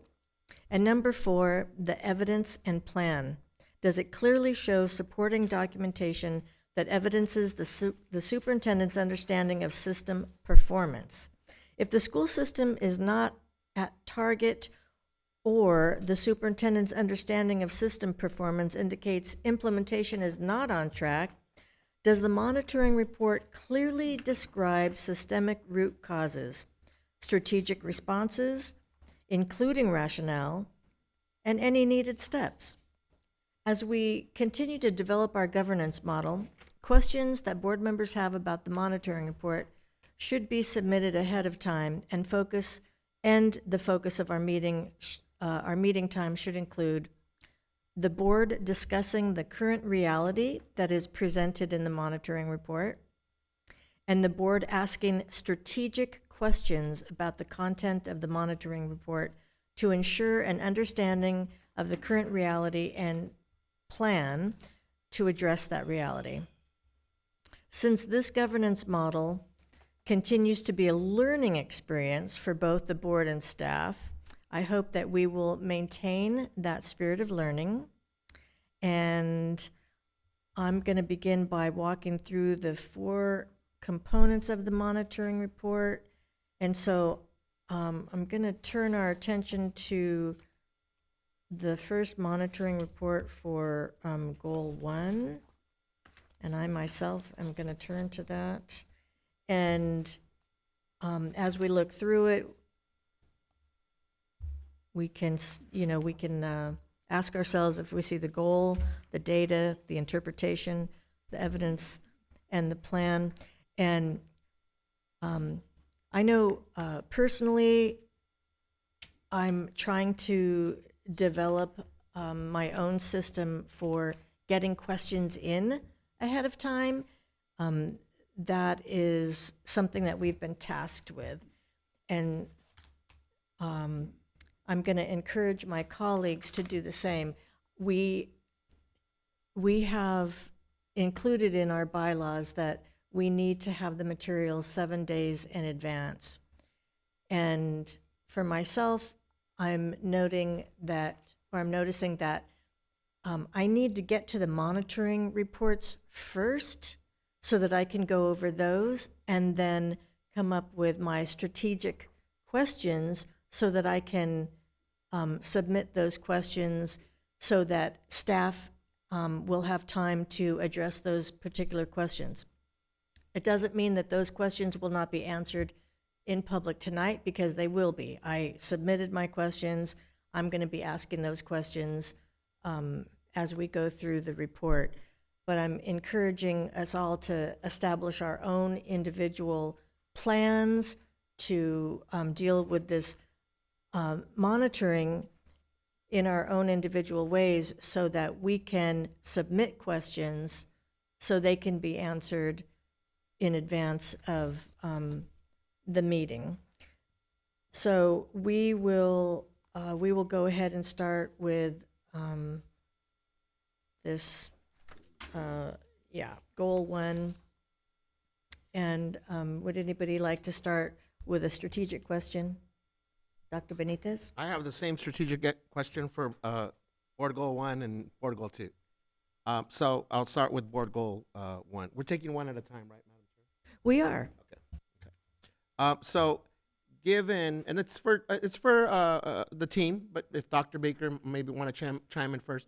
So given that we are not yet seeing the growth to meet the target that we would like to see, Dr. Baker, team, do you feel that we as a district have the strategies, the data, the resources that we may need to so that we can expect to see the growth? So you could take one of those and think, okay, maybe we do think we have the right strategy, or we may need to rethink the strategy, or hey, maybe we don't have this data that then will help us determine that, or if this is a funding consideration. So sort of big strategic question for number 1, given that we're not seeing the growth toward the target that we'd like to see. Yeah. So I will kick us off, and in the way that we operate as a team, and the way that either I or one of our team members can talk about actually how we're doing the analysis. I think it was shared in the last board meeting, really getting closer to the work, and those who are involved in training and those who are involved at a really strategic level, supporting the analysis and supporting the what works, what needs more attention, and next steps. And we all own the report that is here. Before I do that, Dr. Benitez, one of the things I wanted to call attention to and credit to our team, who is leading the pack in our student outcome focused governance in their learning cohort, you'll notice a difference between the first 3 monitoring reports that you received and these 2. Under the graph, there are 4, and color-coded, so I will say that indicate the degrees of movement towards the goal. And so from the right, exceeding target, meeting target, developing toward target, and insufficient movement. That is to help us also get more precise in how close we are or how far we are away. So just want to call attention to that. Also to note that for Goal 1 in last month's meeting, we covered 2 of the interims related to this, and so when you read this, you might have been thinking we were already talking about that. Something that I'll say there's a sensitivity to is that things are not going to change from report to report when we're talking about bodies of work, unless we need to make a significant pivot at a point in time. But you should expect, when we're talking about goal 1, where we're seeing progress, part of that is staying the course. So to your question, you asked about, do we think we have the right plan? Yeah. Yeah.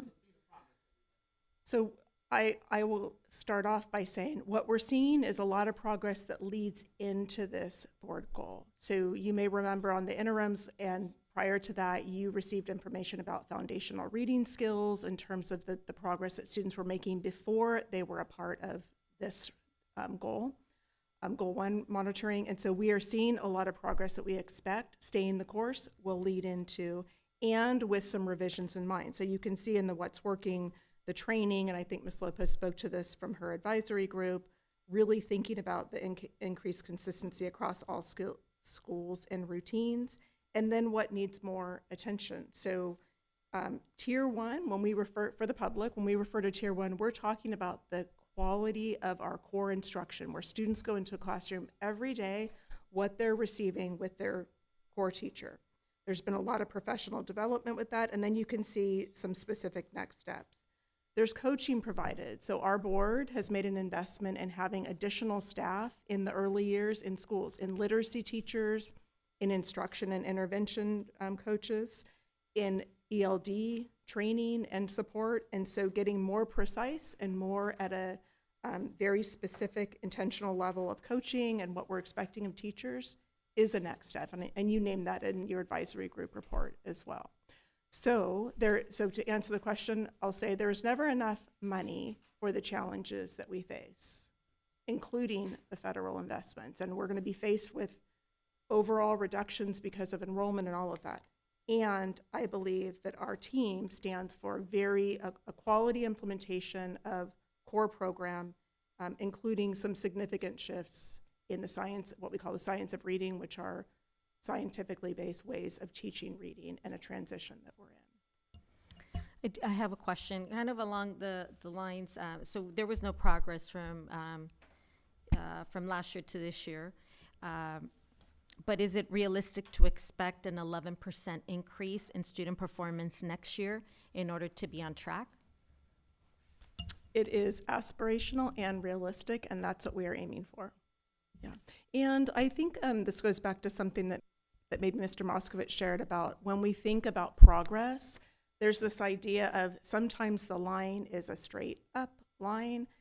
When we think about the goals and guardrails and the goals and the way that they are informing the system and getting fewer goals, going deeper, oftentimes we see what was referred to as a hockey stick progress model, which is you're getting things in place that you see early results in our foundational reading skills results that become a hockey stick. And so actually the question that you're asking describes what that will look like if we continue to aim for the goal that has been set for us. Can you share which subgroups demonstrated growth? And because I think it's important that the different student populations and their performance just help us guide our work with them. Yeah, so it's not part of the monitoring report. We are working on some additional supplements for you all to have that we can post to the board website with some additional reports of data, but it's not a part of this grade level breakdown or subgroup breakdown. I know, and I asked the same question last time because I asked for the data on the subgroups, but I just think it's important that we know where different student populations are performing in order for us to have targeted supports where needed. But I understand, and I was informed of that last time, and I just think it's important. Yeah, well, we can provide some, and in my end of year evaluation materials, some of the subgroup data has been given to you today, so you haven't had a chance to look at it. That will also be posted to my website, so anyone that's interested in that set of data can look there. But we are working on some additional data that you can have access to. Team, would you like to add anything?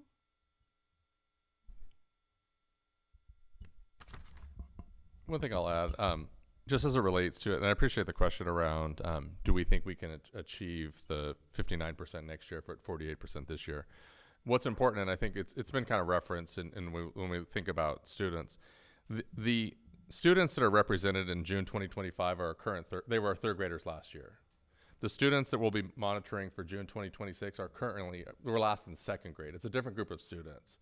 And we have actually seen some pretty significant results and increases in results when we think about foundational reading skills in our second graders this last year. So will we get to 59%? That's our goal. Will we get higher than 48%? We feel very confident that will be true because we have significantly more second graders that are being prepared through the training that teachers have received to be better at decoding, to be better at reading. And so I think it's just important to remember that it's a different cohort of students, not to just say, can these kids grow by 11%? Because it's not the same students. It's a different cohort, and we are confident that we'll see gains in that cohort.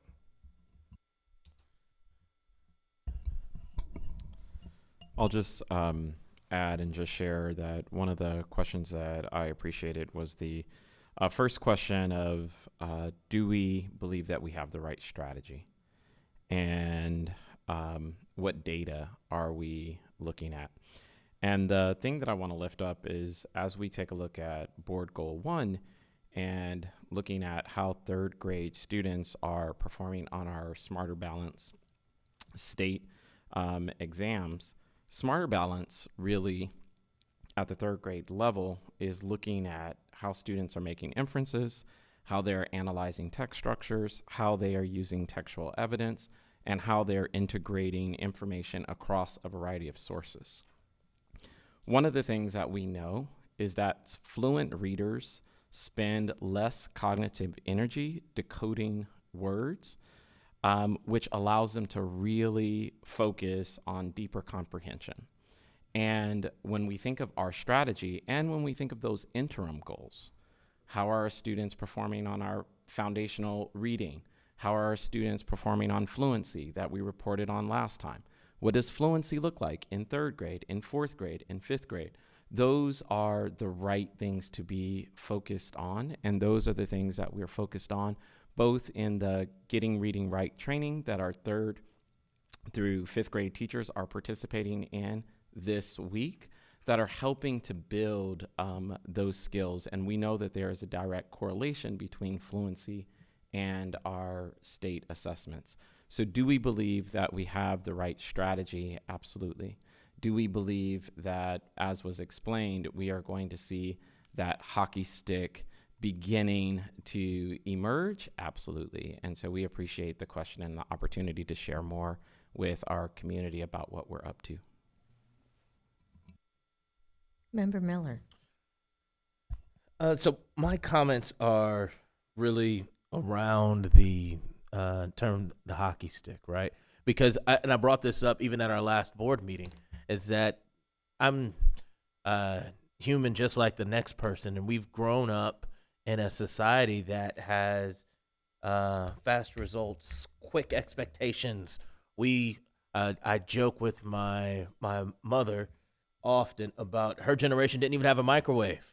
You know, if you wanted to heat something up, you put aluminum foil and you put it in the oven and it'll take 4 to 5 minutes. And I'm like, nah, I'm putting that sucker in the microwave. It's going to take 30 seconds, right? And so there's a certain part of us that almost has an expectation when it comes to our transition into student outcome focused governance and starting some early stages of this system to expect to see some not instant, but quicker results. And so I understand the fact that we're implementing infrastructure. That's really what we're talking about, right? When we're talking about these early stages reading skills. And so we're instituting infrastructure that will have an accelerated approach towards improving these young people's reading skills. But I'd be remiss if I recognize everyone's almost like internal feeling of wanting to see quicker and faster results. I think that's only natural, but I'm appreciative of hearing some of the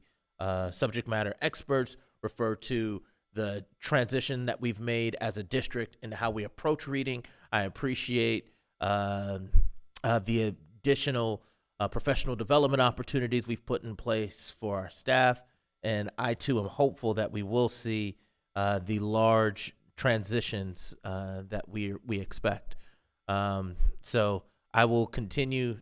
I'm just full transparency. I'd be lying if I didn't say that if I'm not just slightly disappointed, but I understand that this is part of the process. And so I too am hopeful and looking at future years and seeing these hopes that we've had when we put these board goals together come to fruition. And so, jokingly serious, these kids that we're talking about, my daughter, right? My daughter's one of these numbers, right? And so, I obviously only want what's best to her, but I only want what's best for all of our students. And so, as I know that there's a lot of work that's been done behind the scenes, I just applaud everybody for where we are. And I too, like I'm asking everyone else who looks at these numbers, be patient as there is good days ahead. And I'm confident that that's what to expect. Board Member Benitez and Board Member Miller, yes, as Dr. Baker has stated, we do need to stay the course. We have invested significant amount of professional development opportunities for our teachers in grades K through 2 who are building on that foundation that is supporting our students to be able to be ready to take those standard-based assessments for SBAC. And to be able to do that, they have to have those foundational skills. Beside the additional training that we have provided all of our teachers, we are supporting our K through teachers through job-embedded training opportunities. And what does that mean, and what does that we have our instructional intervention coordinators, and we have our elementary leads. And both of those two out-of-classroom support individuals provide direct coaching to teachers individually and also to the instructional teams, and providing feedback on the implementation of the training of the science of reading, what we call getting reading right, and making sure that those foundational routines and practices are being embedded into students so that they will be able to connect all of the pieces for the literacy of reading. So I wanted you to know that, yes, we do have to stay the course, but some of the supports that are being provided through the additional funding federally is with those intervention coordinators and also our elementary leads who are providing that specific training that allows for more supervision of the implementation and fidelity. Yeah. One of the things that Mr. Moskovitz brought up earlier, which I think is also an important thing to note as we look at June 2024, June 2025, technically the cohort that determines that if we have or have not been successful in this board goal is the cohort of June 2028, which are kindergartners.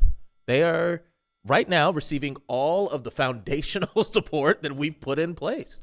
And so to the reports that we receive for the classes of June 2025 and what we'll receive for June 2026 and June 2027, they will be support documentation to if the work that we're doing is effective. But essentially what we're really focusing on is looking at this class, these kinders that have just come into our system and the services that they'll be receiving, while also obviously wanting to support those earlier classes as well. And so that's the part that keeps me obviously hopeful. And I know that the part that's really cool is that I've seen and heard and honestly got to participate in a lot of the infrastructure that's been put in place. So. And by the way, that class of kindergartners, 76% of them exceeded on the foundational reading skills assessment in June 2025. There we go. You know, I think building back on it, Dr. Baker, you were just looking at the interim goals. You know, we're all learning. We're all learning. Weekly, I'm in conversations with our coach from the Council of Great City Schools, Dr. Madrigal, Ms. Lalani, and I are twice a month in cohort training around understanding this better. And one of the things I have to keep reminding myself is that while we're looking at board goal 1 right here, what we really know is that if we achieve the interim goals, which we have intentionally identified metrics that we think are most highly correlated to the goal itself, if we achieve our interim goals, then we will likely achieve the goal itself. A couple of the interim goals, and specifically 1B, you heard Mr. Zaid reference the fluency component. We actually just developed interim goal 1B around fluency a month and a half ago. And our schools didn't even know that was a goal because we just developed it a month and a half ago. So now with this school year coming up, next week, Mr. Zaid and others are going to be in front of principals, and we're going to be talking about these goals as the forefront of our work. And so teachers will know that fluency is important, that foundational skills are important, that the iReady assessment is important. And if we focus on those through the SOFG approach, if we focus on those three things with our first graders next year, who are the target for the 2028 goal, and in second grade, and in third grade, and that we achieve those interim measures, that we will likely then achieve the goal itself. So sometimes we can look at just a data metric and say we are not moving. And it's true, we're not. But we are also building the infrastructure that has been said. We're identifying the metrics that are most closely correlated. We're investing in the training that will support teachers to support students. And so that is where we have the confidence internally that we are on the right track, even if a report like this doesn't necessarily show it in the data for this current set of third graders. So thank you, Brian. And I want to go back to something that I think it was shared twice in two different ways. We're talking about accountability here at the end of the day. How do we hold ourselves accountable to what we prioritize? And our priorities must uphold and reflect what our community's priorities are. And so our community, since me serving on this board, has prioritized we have to do better by our students that have been either whatever we call it, underperforming, by these disparate educational outcomes, being underserved. That's who we're prioritizing, right? And these four goals, our board said, here's our way to uplift. That these are the students that we're trying to do right by. I think the trust element for me is, and that's why to me it's like, okay, we're feeling our way into learning how to, on the one hand for us, community, how are they going to trust us to be accountable to what they've said are their priorities? Well, we have to develop ways to then show, look, I got elected to improve student outcomes for these communities. And then from us to you all, it's the trust that you all are the experts, know what you're doing, to trust that, that's why my question is, do you all think you have what you need to, because we're going to hold you accountable and you're showing us, we're not there yet, all right? There's an additional, as was being shared here, there's an additional element of trust, I think, from me, is that, you mentioned it, but we've talked about it, the trust of that I'm not going to get one of these I got you moments to you all when we are not seeing in one report what we'd all like to see, right? There's that factor too, right? That my questions are, I have to be strategic and tactful, and I'm not out to get, Brian, it's your fault that we're not meeting these, right? It's a system and different levels. So here's what I would say. When I asked the question on whether it was the right strategy or we have the right data or the funding and resources, I love that Dr. Baker referenced, well, we don't have the funding to pay for everything. And we started off with the premise of our system is underfunded, egregiously underfunded. And then professional development and training costs money, right? We need resources for that. So if we know that one of the strategies that we trust will get us to the promised land requires, and I'm not even talking about the effort and the volition that's necessary to move our system, but there's funding that's involved here. I think this is a good point to highlight. That's why we have these board goals and guardrails, because we have set them up so that when it's time to make tough decisions, Dr. Baker, that the value that we want to uphold is to be equitable in our decision making. These are the goals that we prioritize, which means we're not going to be able to fund everything.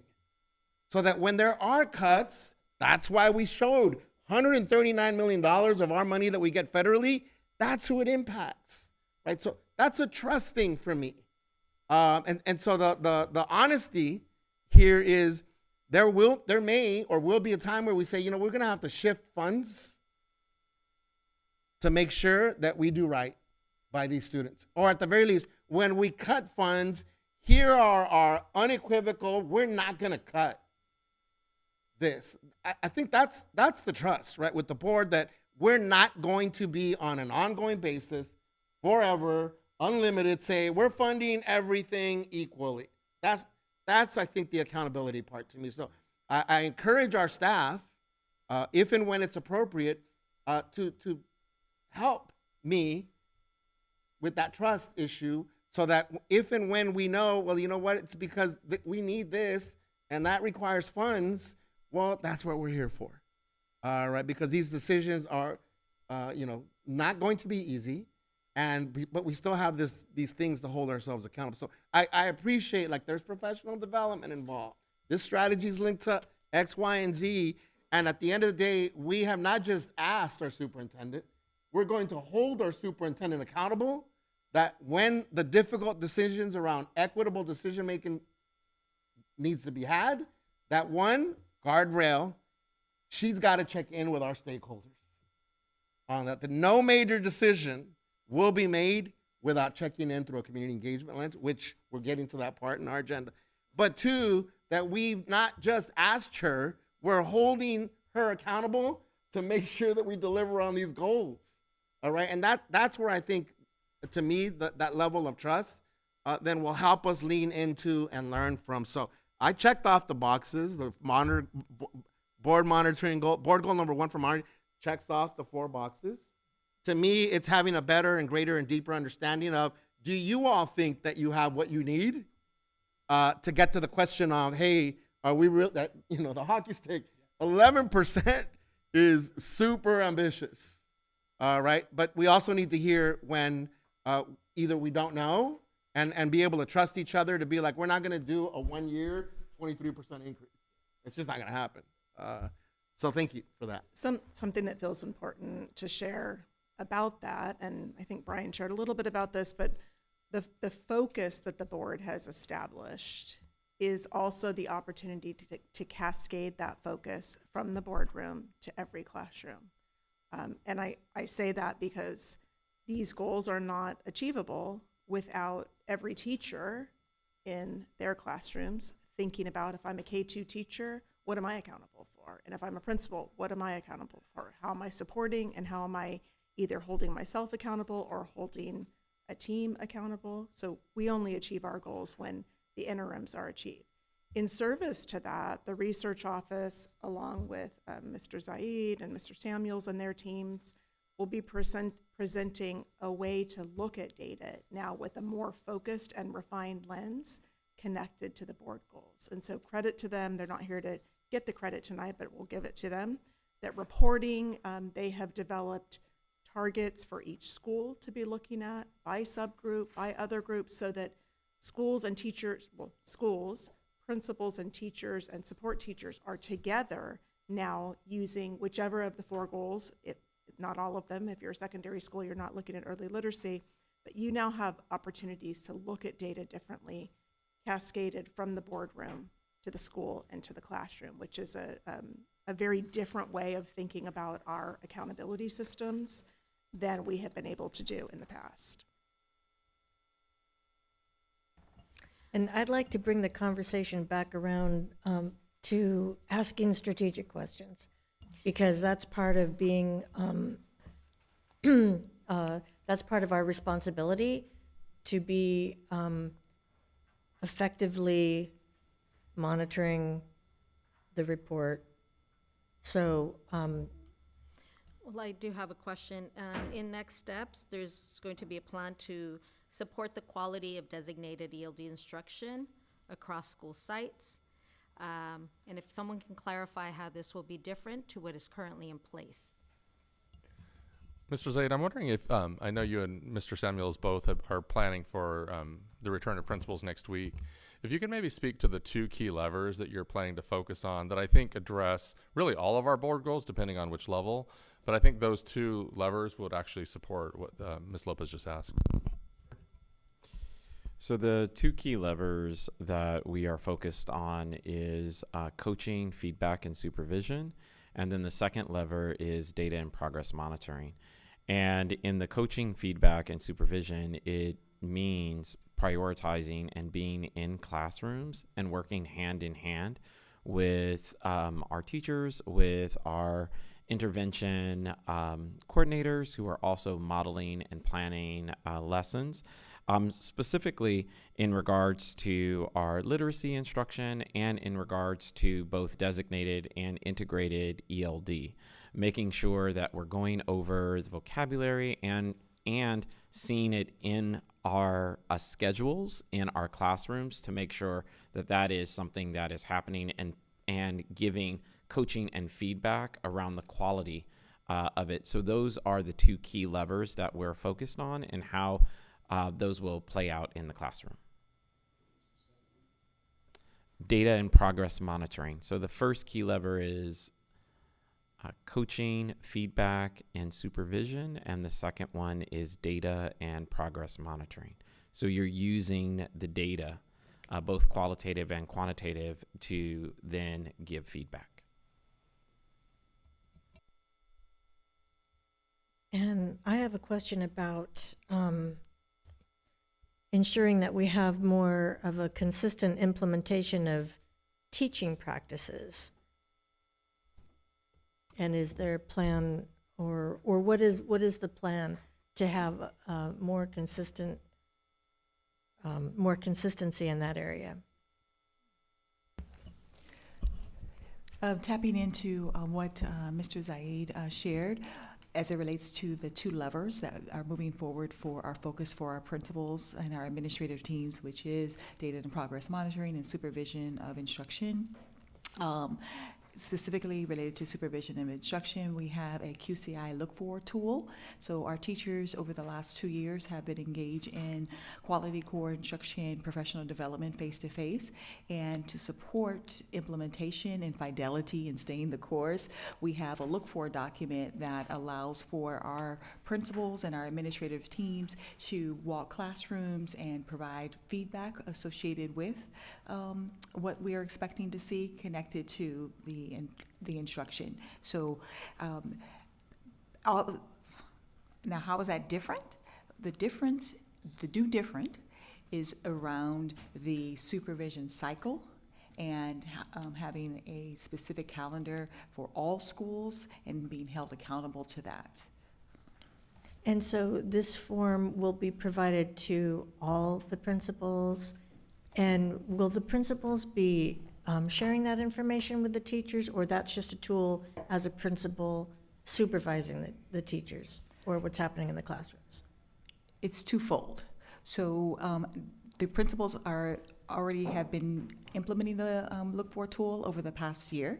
We are doing some revisions and refinements around that, but the tool has already been a part of training and calibration for our administrators in our TK-12 principal meetings. And so yes, the tool is not new. We are just continuing to use it so that we can calibrate to ensure that we're all saying effective is effective and being able to provide that feedback to our teams, so that our teachers will have an analysis, and using that analysis then to provide for next steps. So yes, the teachers do receive feedback, but in a holistic approach for that particular site. And the tool itself is what's used as an anchor in the teacher training. So it's not a secret what a principal or an assistant principal is going in to give feedback. It's aligning what teachers are being trained on, and then administrators are receiving a similar training so that there's consistency in what they understand should be implemented in getting reading right training, for example, and then the tool just represents that, taking what teachers are learning and what principals are responsible for giving feedback on into one system. And so do we know, or can we tell if this is one of the strategies that's helping towards progress as far as maybe the interims are concerned, or not quite this goal yet? Yeah, no, that's good. It's a good question. I'm going to go a little one step deeper. So we're going to geek out now. We're going to get real educationally. You ready? So when we talk about thinking about supervising instruction, there's really two things that we look at. We talk about the pedagogy of instruction, so the practices that teachers implement, and then there's the content specific to that grade level, or English and math and science and so forth. And so last year, again, I appreciate that thinking around slightly different.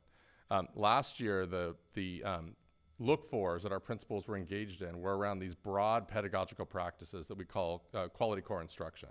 Things like clear learning intentions, engagement with students, looking at success criteria to make sure students were learning. But they were very similar across our entire system.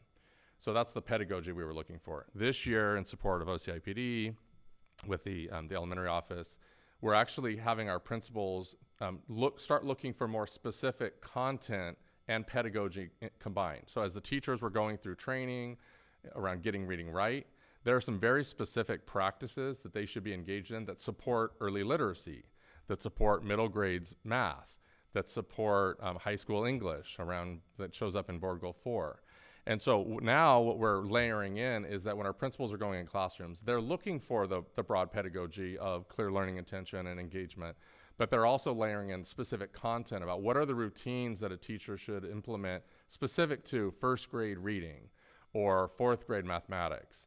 And so the data collection and the feedback are on both the correlation, kind of the crossover of those two areas, the pedagogy and the content. And so the slightly different is now the observation and the feedback are not just about, hey, teacher, you're doing a great job engaging students, but more specific, you're doing a great job engaging students in the area of phonics instruction, in the area of mathematics tasks that may be part of the lesson for math. And so that's, again, just layering in, giving our principals more tools, not as a gotcha to teachers, because all of the content that we're looking for and all the pedagogy we're looking for is what teachers have been trained in. So just one more layer deeper into what it looks like to observe instruction. And that was going to be my next question. How are the teachers made aware of their expectations, or this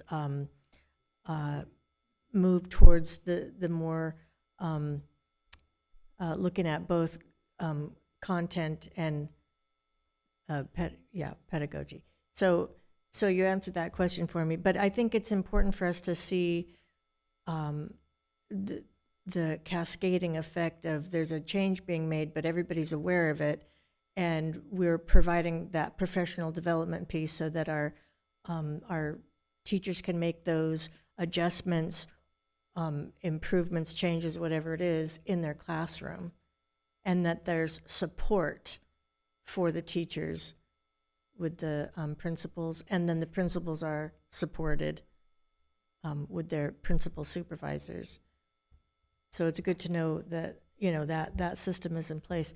We've heard a lot about what strategies are working, or even if we haven't seen the numbers show up in this particular slide, but we expect improvement. I imagine next year when we look at this, once we have data. But can we, or have we identified strategies that haven't worked? Maybe. Diana, can I ask one just follow-up question to the how we're supporting teachers, as folks get a chance to think about that? So I'm also curious, like, what's the word on the street from teachers? I'll play the role of a 15-year, 20-year teacher in the district. Like, here goes the district again. They're going to give us these trainings. We're changing the goalposts. I've been teaching for 15 years. It gives the appearance, I know it's not that, as like the district's now making me do all these things. My principal's now looking for these things. I'm expected to do these new things because this board just passed these things. What is the word on the street on one, like these processes that you're all describing? But I'm also interested, and I'm looking at Jerry here in the back. The vibe from teachers that I have the privilege of interacting with is that, right? Like, I've been teaching for 15 years, and I'll highlight it this way. The best board presentations that we've had here are when students and or teachers are here telling us, and oftentimes I see you all making a concerted effort to lift up best practices that teachers have themselves created, innovative, designed, and they're looking like, hey, we could be doing this in other classrooms. So just curious on what's the word on the street of how this dynamic on these all new expectations for teachers, that are pedagogically sound and are content experts, how that's being sort of received and conversed. We'll go first. Right. So I appreciate the question in regards to what is the word on the street. I'm going to try to answer both questions with one answer. One, I do want you to know that we do have structures for what's the word on the street. And so we have a teacher council where we meet with representatives from all of our schools to talk about the curriculum, what's coming up for you, what are some concerns, how do we bring in our different departments so that we're able to engage. So I do want you to know that we have structures to get the word on the street. But I want to address what do we know hasn't worked? So one of the things that I really appreciate in our partnership and in collaboration is the opportunity to talk about what we know about what doesn't work. And one of the things that we know that doesn't work is if I go to a training and hear about it, discuss it, see it on a PowerPoint, and then I'm expected to go back and implement it, that we know doesn't work as well. And that's what was characterized as kind of surface learning. I'm having an opportunity to hear it for the first time, right? I have a knowledge of it. I'm working on the comprehension of it, but that doesn't necessarily equate to I can now go apply this immediately. So what I appreciate is those what are called deeper learning opportunities. And that's where collaboration, teacher collaboration, that's where we know that that really works. So having structures where individuals can co-plan with me, model in my classroom, where I get released to go and watch another teacher teach a lesson and then come back. And so I want to just share a particular strategy when we talk about like what are teachers up to. And one of those things that are happening at our sites is called site lesson studies. And that's a part of a deeper learning. And that's where teachers come together and collaborate. Hey, we all have this unit in third grade.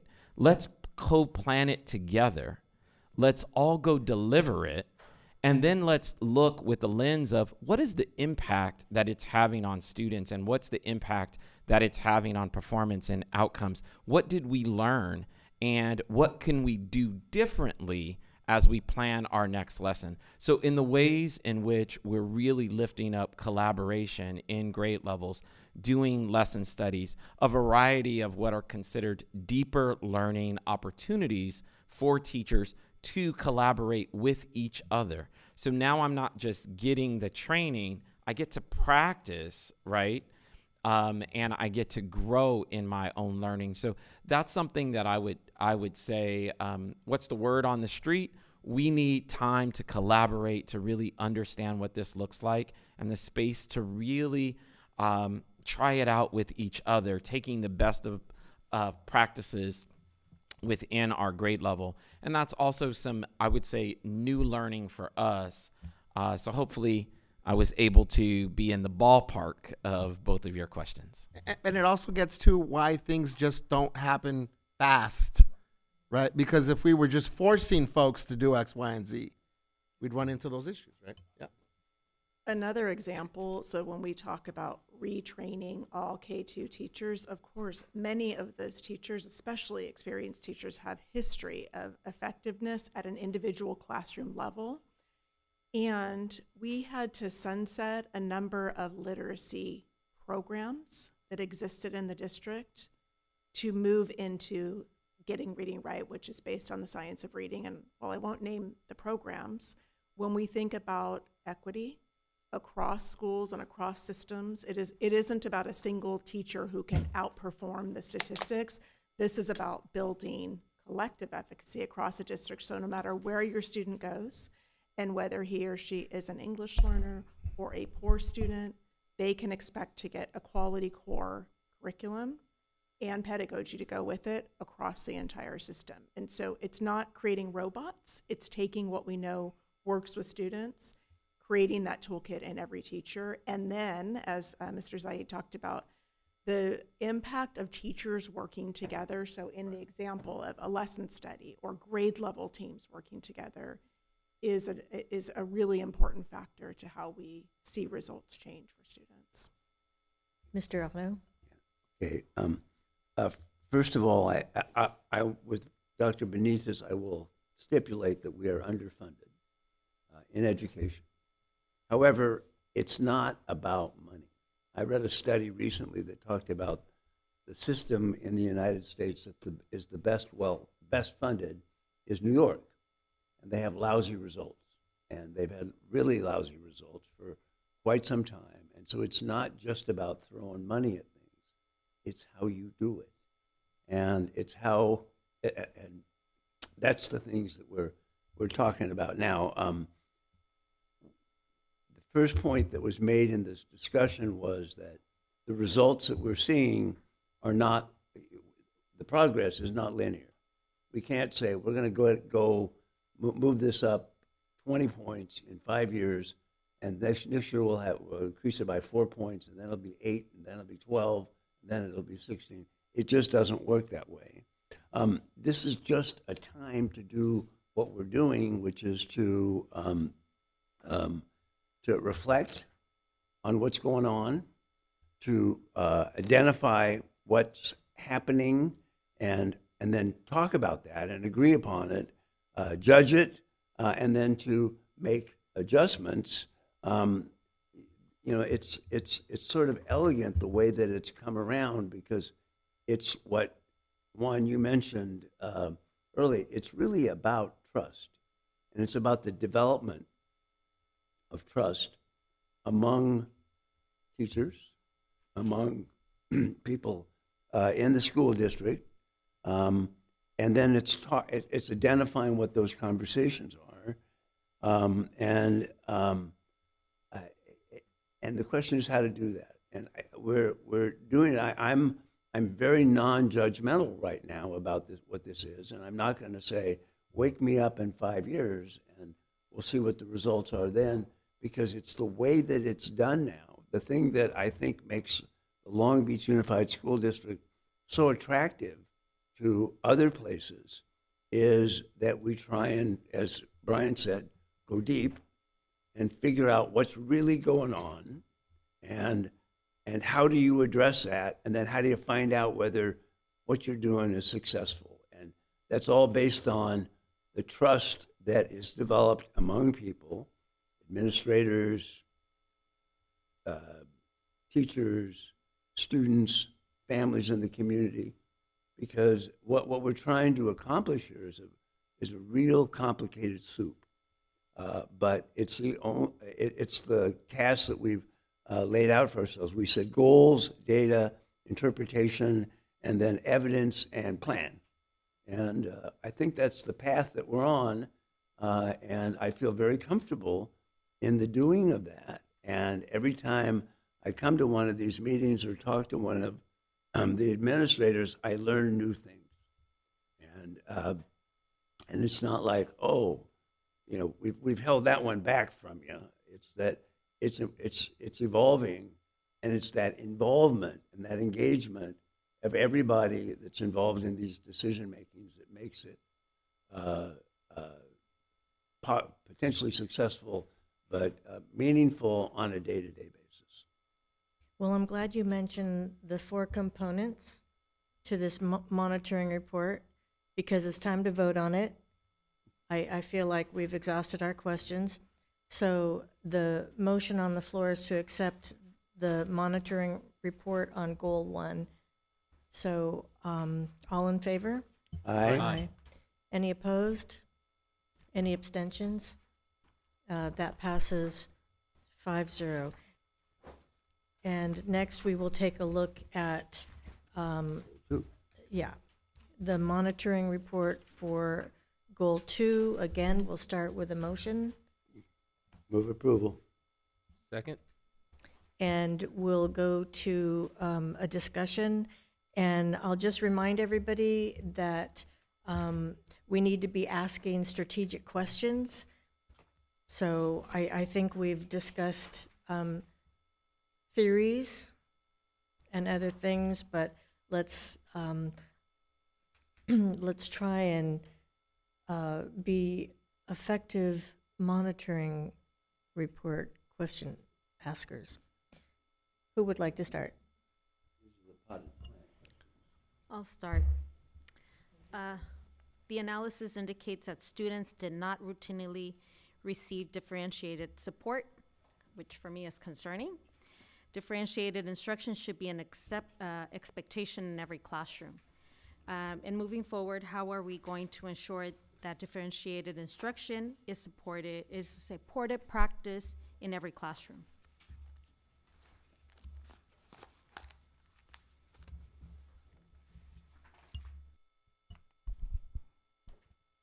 Mr. Samuels, do you want to talk about that line of the analysis, or do you want to do more, add strategic questions and talk about it more holistically? So you're asking, I guess what you're asking is, what's behind students were not meeting standards, did not routinely receive differentiated supports? What was the discovery? We know that to meet the needs of all students, you need to differentiate instruction in the classroom, right? So, so what are we going to do to ensure that teachers are supported with these practices in classrooms? Well, I would just piggyback on what Mr. Zaid pointed out. As we think about our levers that we're focusing on this year, we're being very intentional about our expectations of our administrators. So when they go into classrooms, they're also going to be intentional about what they're looking for in classrooms.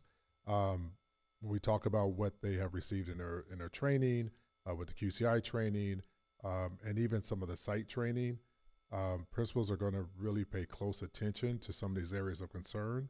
Next week, when we bring our principals back for our opening meeting, as was stated earlier, we're going to spend a lot of time introducing them to our board goals and reintroducing them, I should say, to our board goals and our interim goals and our guardrails. And we're going to talk about what is mine to do, or what is ours to do as administrators, so that we can ensure that every action that we engage in is directly focused on the attainment of those goals. And so we're going to start working with our principals to start talking about what are some things that we need to shed, that we need to deprioritize, so that we can prioritize the actions that will be necessary for us to attain our goals. And so we will share some of this information with them.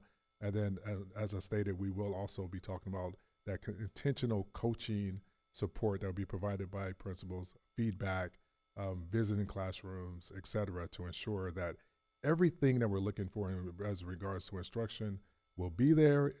If not, then we'll provide those supports to our teachers. I'll add one more piece related to this bullet when this was being developed. So that bullet is very specific to this board goal 2. Board goal 2 talks about students in grades 4 through 8 who are not meeting standards in English on ELA SBAC. So one of the ways we do provide differentiated support in middle school for students who are not meeting standards is to place them in the college career readiness course, CCR, as you'll see here on a second bullet. We also have another intervention course in middle school called Math Development. Math Development is a course for students who are not meeting standards or struggling in mathematics. And the way we have our master schedule, students have only one elective outside of their core classes. And so if a student is not meeting standards in both language arts and mathematics, now the school has to make, the counselor, the team has to make a decision, which intervention course are they going to receive? And you know that this year, we've had the accelerated math courses. And so for students who were not achieving in mathematics, in many cases, they were also not achieving in reading. And the decision was made to put them into the math development course to get them onto that accelerated path towards algebra. So what this talks about is, it's not broadly, they're not receiving any differentiated support at all. But many of the students who were not meeting in language arts did not receive the CCR course, which is a differentiated support, because they were in the math development course. And so what we need to think about is, in those situations where students are needing a math development course, what will we do differently for those students, since they won't necessarily be able to be in the CCR course? So what would differentiated supports look like? That could include things like maybe an after-school tutoring, or something that does happen during the regular Tier 1 instruction in English. But that's really where that bullet's coming from, that because of the structure of a schedule and the courses that students have to receive as part of their core, and the fact that they can only receive one elective, if they're struggling in both mathematics and reading, they're often placed in one or the other and not able then to receive that second course. And that's really where partially where that bullet came from. And we do believe that part of quality core instruction is what you're noting, that in the quality core classroom at Tier 1, that there should be opportunities for students in small groups and to have a teacher that supports even some of them at an individual level. And so it's something that I think in the training is part of when we think about quality English language development. It is part of what we expect to happen in a classroom as well. So definitely more work to do in that area. Brian, so you said that we're faced with a choice or the option of, let's say they're underperforming in both ELA and math. What was the consideration, or what are the considerations for the CCR course? And again, because they can't enroll in two courses, how are we thinking through that? Yeah, when it comes to the CCR course, if students have a choice, or I shouldn't say a choice, but if there's a need for both support in either math and CCR, because we have many of our students hyper accelerated, many sites felt that there was a need to provide them support there so that they can try to help them keep up as much as possible. But generally, when we look at CCR, we're looking at those students who are not meeting the standard for language arts. And so this is an opportunity to provide them that extra support so that they can meet. And we're working with our sites to really be a little bit more focused and targeted when they're selecting students for that course. Because generally you may have one or two courses per grade level, and we try our best to keep those courses, up to 25 to 30. We don't want to pack them out so that those students can really get the amount of support that they need. But then it tends to lead to a problem if by chance we have maybe 10 or more than that we have spots for. And so sites have to be a little strategic in trying to ascertain whether or not we're going to provide them support in another way, or do we provide them that support in that particular course. And so we tend to find that sites try to work on a case-by-case basis, but they also, are really strategic in where they believe is going to best support that particular child, and especially in those cases where they're either can go into the math support or the ELA support, and so they're really trying to be strategic in that. And are we using any additional data? Do we have data that supports better for this kind of student to be in the CCR course, or again, I'm just trying to what we have with the data, and that's why I love these board goals, because they're over time as well, is and not jumping ahead because we're only looking at board goal 1 and 2, but board goal 3 is back. Right. Just kind of wondering then with the data piece, how are we thinking, or what data are we using ultimately to, I'll say it, justify what you just described, Ed? Mm-hmm. We're definitely looking at the iReady data and the SBAC data. This year, we're going to work with our sites because we now have quarterly assessments, common assessments. And so when we triangulate that data, we're going to learn our way into how to do a better job with that this year. Our sites are going to have the opportunity every quarter to narrow in on that data, and actually we're going to be able to do it system-wide, which is what we're really excited about, because there's going to be a common window for every course, and we all are going to be able to have a moment in time where we stop, pause, look at data, starting with us, down to our principals, down to the sites. And then as we work together, we're going to really work better at trying to figure out how do we triangulate this data. Because right now, we've been using SBAC and iReady for the most part, but now with those common assessments, we're going to try to fold those in as well. And that's a really important point. I want to underscore what Mr. Samuels just said, because we were probably, there have probably been times in our history where we've been guilty of putting too much emphasis on one assessment. And you've heard us talk before about moving to more multiple measures, whether it was for considering retention, promotion retention, considering even our interim goals that we've established. We're really thinking about multiple measures. And so I'll say what I said in Board Goal 1. This is a lagging indicator. What Board Goal 2 says, we get that data in June or July, and we look back and say, did it work? The interim goals that we've set, interim goal 2A, 2B, 2C, the intention is that we're going to be gathering data along the way and asking ourselves, is this working in October?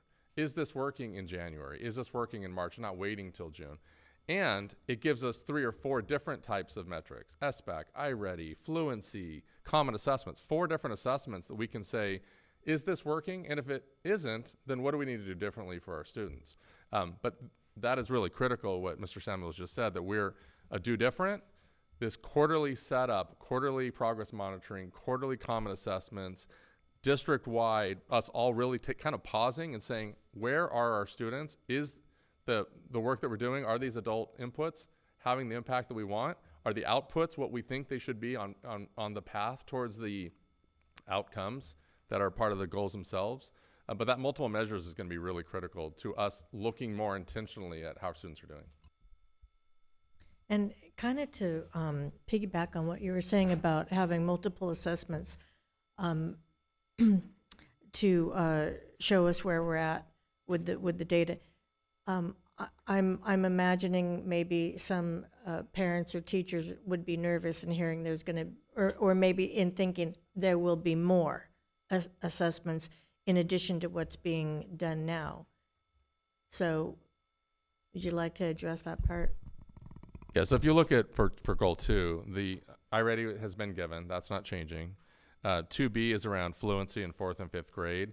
Most of our teachers were already administering the fluency assessment. We are looking for more consistent administration so that we can look across our system, but that has already been an assessment that's been in our system.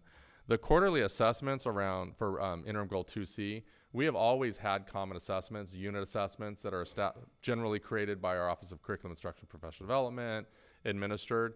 This is just being, we're rather than it being units that are kind of at different times in the year for different grade levels, these common assessments will be given at certain set points in the year.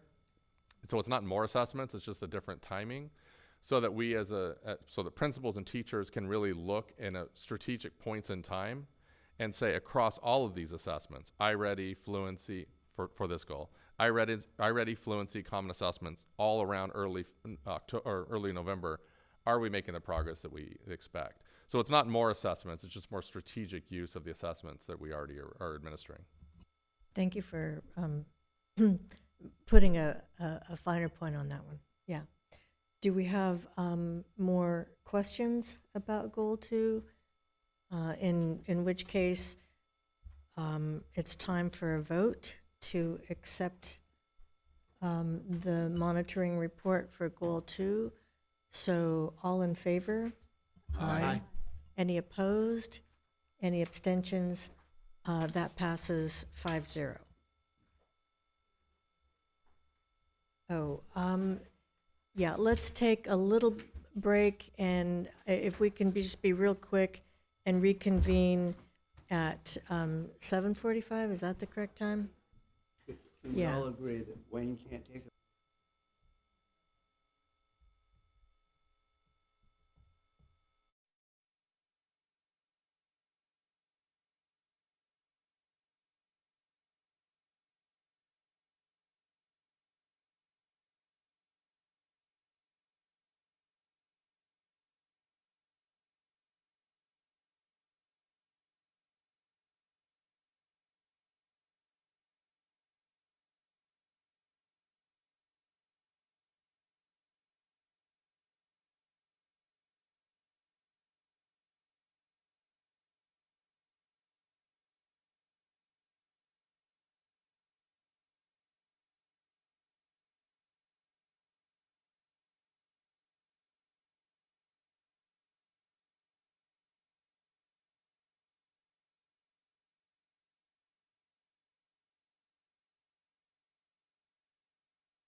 Okay, everyone, welcome back.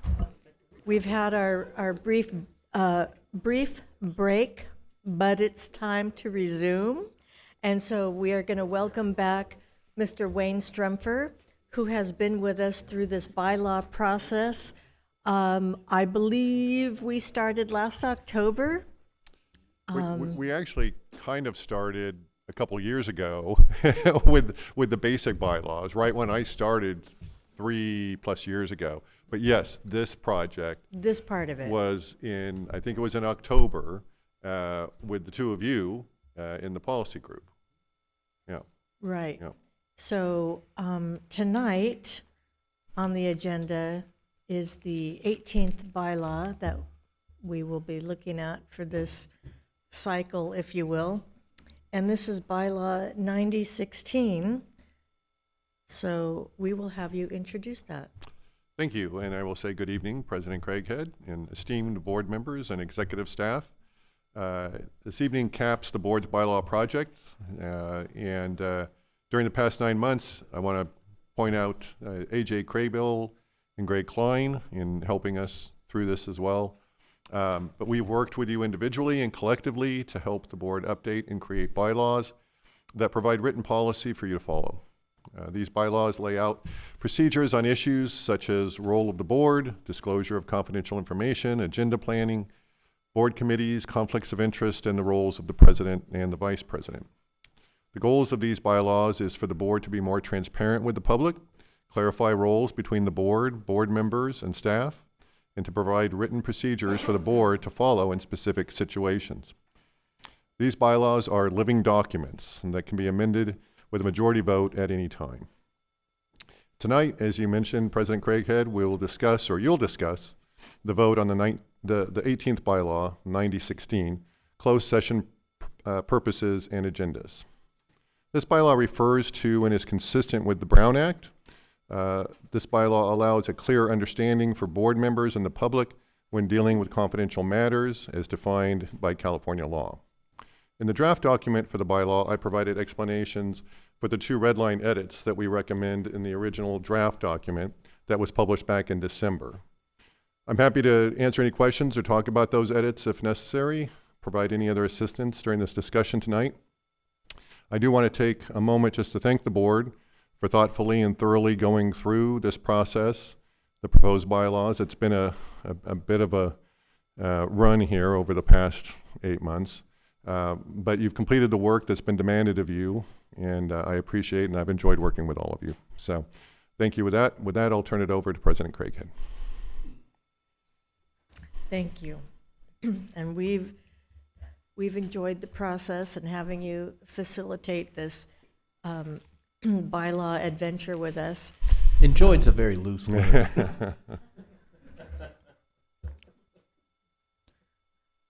I'm not going to argue with you.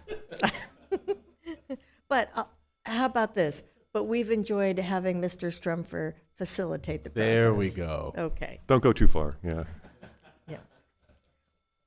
Okay, so I think I will ask for a motion to adopt the bylaw to get us started.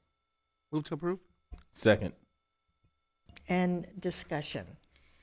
Can we make some changes to this proposed bylaw? The second paragraph, you eliminate the word quorum, so that it reads: the president, any 4 members of the board, or the superintendent or designee may place items on the closed session agenda in accordance with the requirements set forth in the Brown Act. Allowing board members to request that an item is placed on the agenda independent of a quorum ensures transparency, supports equitable participation, and ensures that all board members have a fair opportunity to raise topics for consideration in alignment with their responsibilities to their community. So can we eliminate the word quorum there? You can if you have a majority vote. It depends on what the board would like to do on that. I mean, there's, yeah. Well, you want us to. So the other board bylaws that we've passed, we've had discussion, and there's some changes that have been made before we take it to a vote. So that's what I'm asking. There are a few things that I think could help this help me to vote in favor of this bylaw, but there are a few things that I think need to change, this being one of them. Okay, I just want to clarify that you're not saying go back to where it says any 4 members. Yes, I am. Wait, So 4 members are more than a quorum. well, that was going to be the way my I was next. interpreting is that it allows any one of the members and the president to put an item on the agenda. It was in, The way it was written, which was kind of like a supermajority type thing, right? Where you have any 4 members of the board. right. And what I suggested is we change that to a quorum, so for democracy's sake, so that it's, instead of a supermajority, it just has to be a majority. I think if I understand you correctly, but tell me, as often I don't, is that you want to take out the word quorum and just say any board of the member 4, yes. could put an item in closed That's session. correct. That's what I'd like to see there. With no process, just anyone can say, this is what needs to be included. Yeah, I mean, in I closed think session." in closed session, I don't think that, we're gonna be running out opportunities to add things into the agenda, but I think that to allow for opportunity for consideration of things, I think it would be fair to allow any board member to add an agenda item. In your earlier statement, you said why you thought that was true. I didn't hear that. I was trying to figure it out. Oh, just to be fair, and if there's something that, a board member may need to include to the agenda for closed session, to be in alignment with the responsibilities to their community, I think that we should be able to do so. Yeah, the only thing I would mention is that closed session is very legal in nature, right? Correct. There's limitations to what can be in closed session, and there's certain rules that have to be followed. I agree. So And I'm just going to say, sometimes there might be a board member who wants to put something on that isn't appropriate for closed session.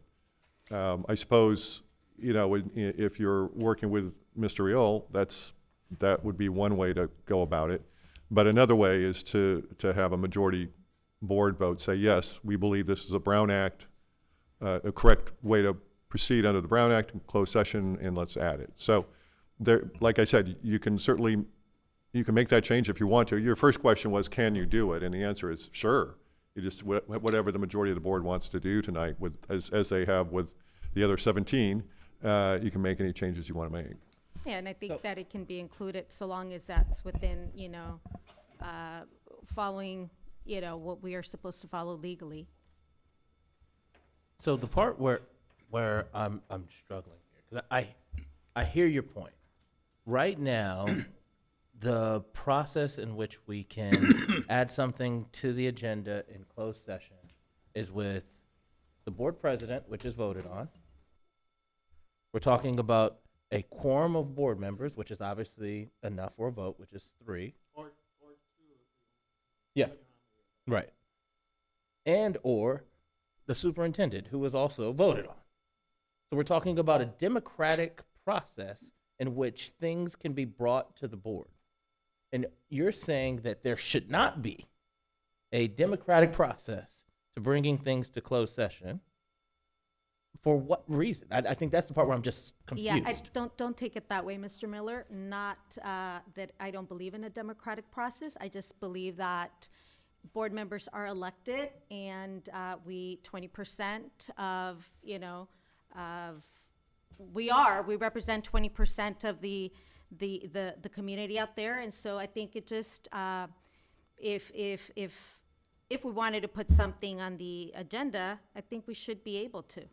And So it's not that I'm trying to undermine a process, and I don't know how, if we were going to run to that opportunity to, like, hey, I have something to put on that agenda every time we have a meeting, but just to have it as an option. Yeah, and I hear you. I don't think that anybody has a plan to abusing our closed session powers. I think the part that I'm getting to is that when it comes to being able to get something put on the agenda, I would hope that at least if it was me in this position, I could articulate myself and articulate the reason enough to get at least 1 to 2 board members to understand the importance of that issue. And I think that you can, and Doug can, and everyone else can. And so continuing to have a voting, either somebody who's been voted in these positions to be able to put things on the agenda and or being able to come to a vote to put it on the agenda still makes the most sense to me. Okay, so the maker of the motion, Dr. Benitez, would you accept that as an amendment to your motion, that we strike the word quorum? I don't on the motion that I made, but if you all want to entertain a separate motion with, because we have other edits or suggested edits. So unless we're going to go through all of them and then ask me to make the motion again, I don't want to. No, I'm not. I mean, and accept them as friendly amendments. Sorry, I'd rather us make a decision on the motion that's before us, and if it gets voted down, then we go through all of the additional suggested edits. Okay, we can do it that way. All right, so we'll move on then. Are there any further comments or questions? I do have 2 questions on my own motion. Wayne, can you confirm, it's implicit in the comments, but it's not in the actual text as it reads now. The reason that government codes, as I understand it, are referenced here is because they, many of these things currently already are codified and exist, and whether it's Department of Ed code or what have you. Is there anything in the way it's written now in this policy under what can be in closed session? So you have listed out personnel matters, negotiations and collective bargaining, matters related to students, security matters, et cetera, et cetera. Is there any stuff in here that doesn't have to be here per the government codes that are cited? No, they're all in the government code. They are required by government code to be in closed session. Correct. There's a couple that we don't include here, but they don't refer to the school board. There's a hospital board exception and a couple others, but they don't apply to us. So to reword it, just for confirmation, we're not including stuff on here that government code doesn't already require for us to do. No, it's the law. We're just, honestly, this one is to put the law into a policy so that the board can look at it and see it in writing. The public can look at it and see it in writing and understand when you come out of closed session and say, you know, this is a confidential student matter, they understand if they're so inclined to look into it. Now they understand, oh, okay, that's what they're doing. So it's kind of a transparency. It's a opportunity to, instead of just saying, oh, it's a law out there, we actually have it as a policy. That's the idea behind it. Thank you. So then my second question is related to that. It also allows for us as individuals or as a collective board to hold ourselves accountable for when there are things that are being discussed in closed session that don't fall into one of these, for us to say that shouldn't be in closed session or that shouldn't be a closed session discussion, correct? Correct. And so what I then worry about is if any of us can put an item on the agenda, then there would have to be some very deliberate, concrete, specific, detailed process for then how do we determine if that falls into one of these, if any of us can make at any point, say, I want these 3 things in closed session, there would have to be some kind of mechanism to say, that violates one or more of these codes, correct? Yeah, and I think that is the mechanism that's in here with the quorum is that mechanism. So the quorum, you can have a discussion, you can bring in your general counsel if you need to, and you can have the discussion. I think that's the purpose of it. Okay, so now under personnel matters, as I read this, board may hold closed session to consider the appointment, employment, evaluation of performance, discipline, or dismissal of an employee. Part of what we cover in closed session is the performance evaluation of our superintendent. Is that what we're talking about here, or do we need to specifically say superintendent? No, it's included. Okay. Yeah. Those are my questions.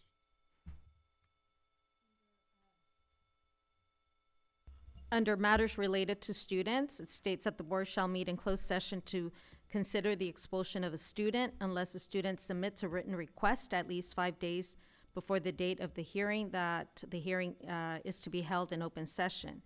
Can we add parent and guardian in there so that it reads, the board shall meet in closed session to consider the expulsion of a student unless the student, parent, or guardian submit a written request at least 5 days before the date of the hearing, that the hearing be held in open session?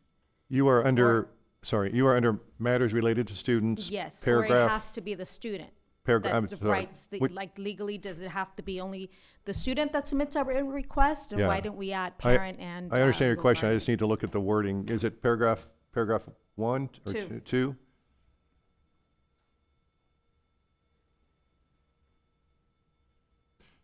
It's the, under the Brown Act, it does talk about the student. And I think it assumes that if a student's under the age of 18, that can also be a parent or guardian. If you want to put that in there, that, well, my concern would be, and I could turn it over to Jeff too, but my concern would be is that you have two parents and one of the parents says, I want to do this in public. And the student says, I don't, and the other parent says, I don't. If we word it that a parent or a guardian or a student can do it, then we have an issue that would be illegal to do, because you have this one parent who's saying, let's do it in public, and we do it in public. That's not appropriate. So that's a concern I would have. And if you do, and or, you still have to have the student, at the end of the day, the student has to say, yes, I agree with mom. I want to have this in public session. So I think this wording is correct. And I'll turn it over to I think Jeff. I'm just concerned because it specifically states that the student has to write this. So if you're dealing with a 10-year-old, 12-year-old student. No. I Sorry. think, if I may, I think it's the educational rights holder who has the ability to make the request. If a student's under the 18, the parent or legal guardian is the educational rights holder who has the ability to make that request. I don't know that a student under the age of 18, unless there's some suspending circumstances, will be able to do that. Which is why I think it differentiates between parent, guardian, or adult student. Can That it would be be clear my in the bylaw? I think it's not clear if you change it. Well, it's a student, if not. What would you want to change it to, just so I understand? Well, I think I have the fact that it says that it's a student who submits a written request. I think that that's what's, for me, problematic, because Second line, second paragraph. I can see that if you're a high school student being expelled, but if you're a 10-year-old being expelled, you're asking them to submit the written request. Mm-hmm. Mm-hmm.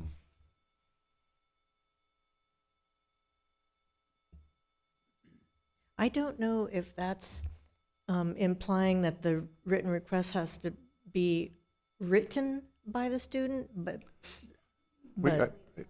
I mean, we can clear that up. I understand your concern. What does the government code currently read as, Wayne?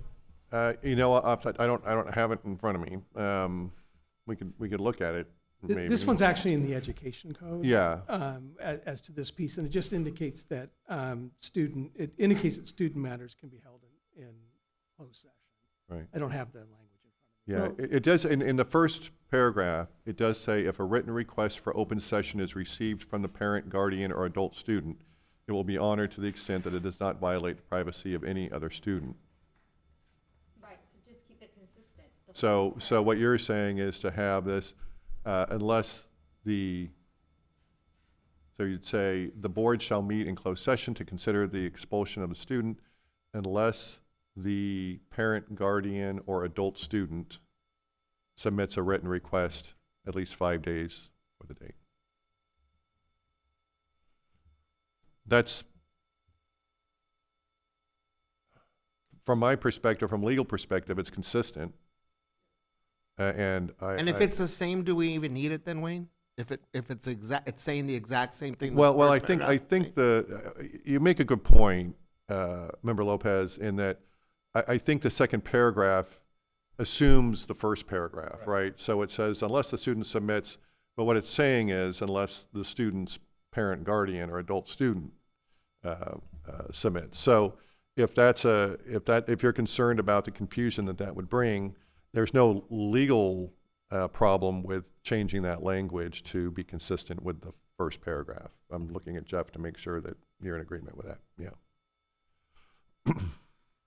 So we would use the same wording, parent / guardian or adult student, to replace the student. Yes, both. Okay. Both Correct. A student. Yeah. Okay. Just to confirm, the education code is 35146, and it does reference the parent, not the student. Yeah, and that takes care of the issue that I saw, which was when you have the two parents, either parent can do it. So as long as it's the parent receiving the parent, yeah, I think that'll be fine.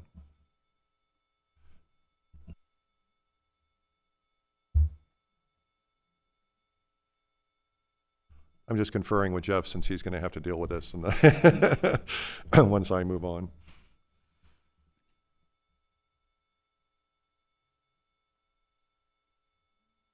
Well, do we have anything else? Any Yes, other? I have one more. Okay. Under pending litigation, if you can delete the word district. So it should read, based on the advice of its legal counsel, the board may hold a closed session to confer with or receive advice from its legal counsel instead of district legal counsel regarding pending litigation. So I think that, even though the board continues to rely on superintendent's legal counsel for guidance on various matters, I think to ensure clarity, independence, and alignment with the best governance practices, it probably would be appropriate for our bylaws to clearly state that the board should have access to and receive advice from its own legal counsel when needed. Yeah, I don't disagree with that, except I'm not sure it belongs in pending litigation. I mean, with pending litigation, your district counsel is the one who's handling those cases. When I was in that position, I was the person who would bring them to you, or if you had questions, we would talk, and it's the same with Jeff now the past year. I wouldn't know if you wanted to talk about a case that was pending litigation, I would have to go to Jeff, or whoever you would hire to do that would have to go to Jeff anyway. So I understand what you're saying, and and I understand your point of you want to have separate counsel in certain situations, and I think that makes total sense. But I'm not sure if pending litigation is the location for that. And also, isn't it appropriate for us, if we have a conversation with legal counsel, to invoke a lawyer-client privilege? Like, yes, yes, I mean, you would have that. So let's say that I am that special counsel for you going forward, and Jeff is the district general counsel. If Jeff sees a conflict, he would say to you, hey, I'm conflicted here for whatever reason. If there's some, I don't think it would happen in litigation, but somehow let's say it does, then you would come to me or whoever is in this position as your special counsel. So you would have that ability to do it. I just think pending litigation, I can't think of a time in my career, and I can't think of a situation where you wouldn't be able to talk to your general counsel about pending litigation. I don't see a conflict come up in that regard. I suppose if, something incredibly ugly like one of your executive staff sues the board, but I think I can't imagine a situation for litigation where that would happen. I do have to state, without saying much, that there was already a situation, and I felt that we needed someone to speak to independent of the superintendent's legal counsel, and we didn't have someone. So because it was in closed session, can't disclose it, but I have to say that's already come up. So Wayne, going back to your what is considered pending litigation, we have the definition of what we're considering pending litigation in that scenario. But item number 1 there I'm either misreading it or doesn't make sense to me. Litigation to which the board is a party has been initiated formally. Am I reading that correctly?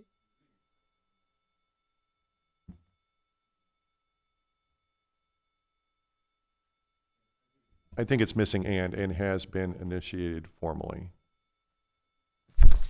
Or a comma. But Well- in I guess, I mean, we should correct that, obviously, but I guess my question pertaining to the discussion right now is, don't those three definitions provide then the parameter on why it should be the district's legal counsel? I think so, yes. I mean, the board is always you're always going to be a party of litigation, right? Anytime Correct. the district is sued, Correct. the board is sued, the superintendent is sued. I mean, that's just the natural legal process. So how are you, what are you suggesting to cleaning up number one then, so that it makes sense? Litigation to which the board is a party to and has been initiated formally. What does that mean? It means that it's actually a lawsuit and you're actually named as a board. Which again, I presume that we're not being named autonomous of the district. No. In that. Right, right. We're part of the district. Correct. Correct. The issue about the board having their own counsel, whether it's pending litigation, whether it's personnel actions, whatever the issue is, if there's a feeling of the board that you should have independent counsel, you decide that as a board, and then you hire independent counsel, whether it's pending litigation, whether it's whatever issue it might be. And then do we not call that, isn't that counsel, like you right now, hired by the district? Yeah, that's another thing that in doing this and changing it to district, is I'm not sure that in my position, I don't qualify as district counsel, right? I'm no longer the general counsel, but I'm hired by the district, I'm hired by the board, you approved the contract, and so I am, in a sense, district legal counsel. So I think there's an argument for that as well. And to put it, to give some context to it, I have been on a board in a situation where I believed that the board needed independent counsel, and we agreed enough so that we got independent counsel, and there were, and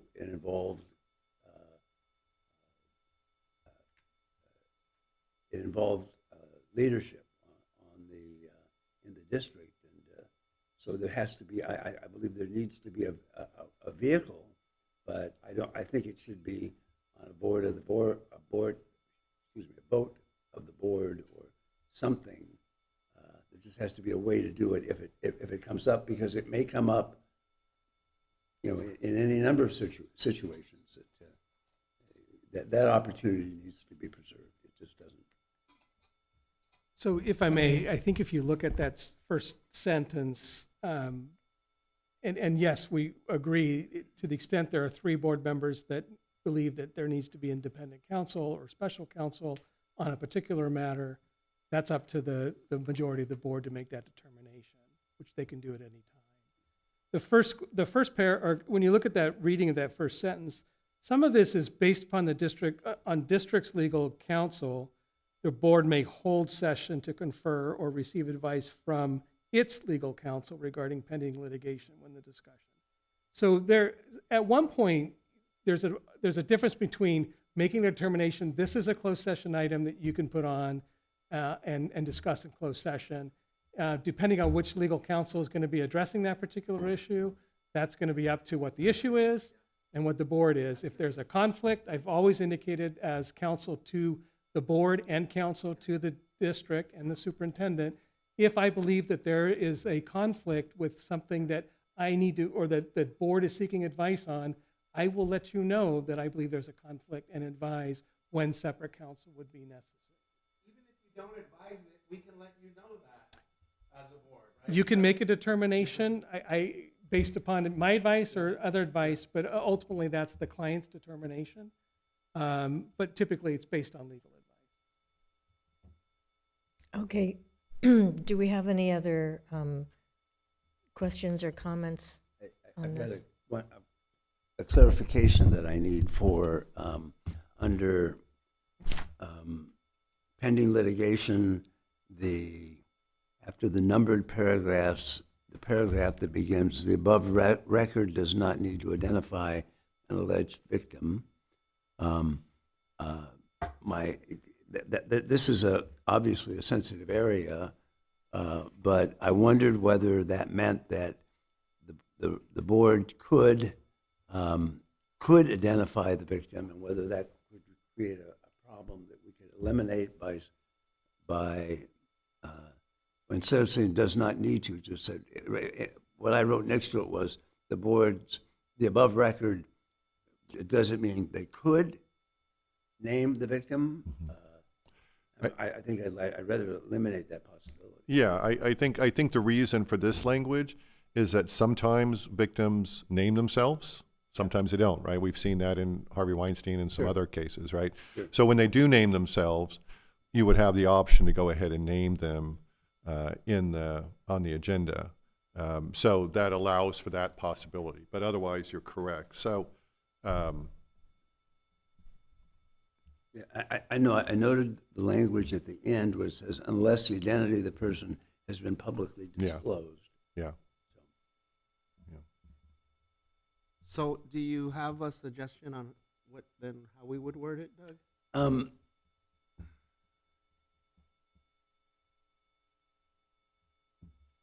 I think, Mr. Otto, if I'm understanding what you're saying, the above record should not identify an alleged victim. Yeah.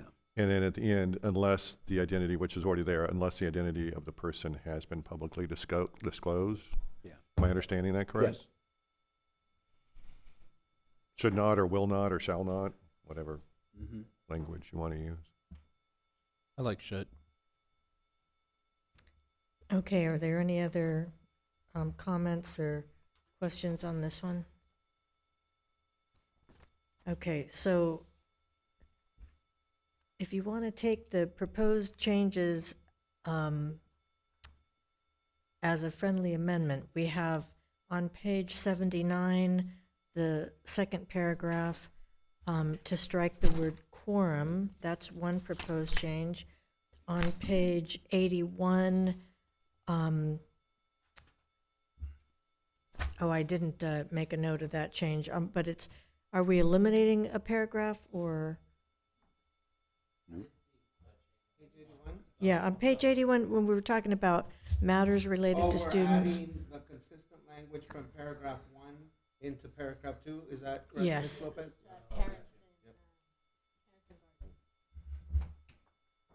Okay, so there's that one, and then on page 82, under the numbered bullet points, number 1 should say litigation to which the board is a party to and has been initiated formally. And on page 83, the first sentence would read, the above record should not identify an alleged victim. So on page 82, you just add the word and? You're adding to and. So it's 2 words, T-O, and then A-N-D. Because this is getting tricky with the explanation. It's litigation to which the board is a party to and has been initiated formally. Yeah. So those are the proposed amendments, and Dr. Benitez, as the motion maker, you can accept or reject those. So I do not accept the change from quorum to all 4 members, if that was what was Okay. the suggestion. Yep. I do accept, what was the next one, Diana? The next one was page 81. Sorry, we're going out of order, It- that's why. I do accept the adding the language in first paragraph to be consistent in the second paragraph.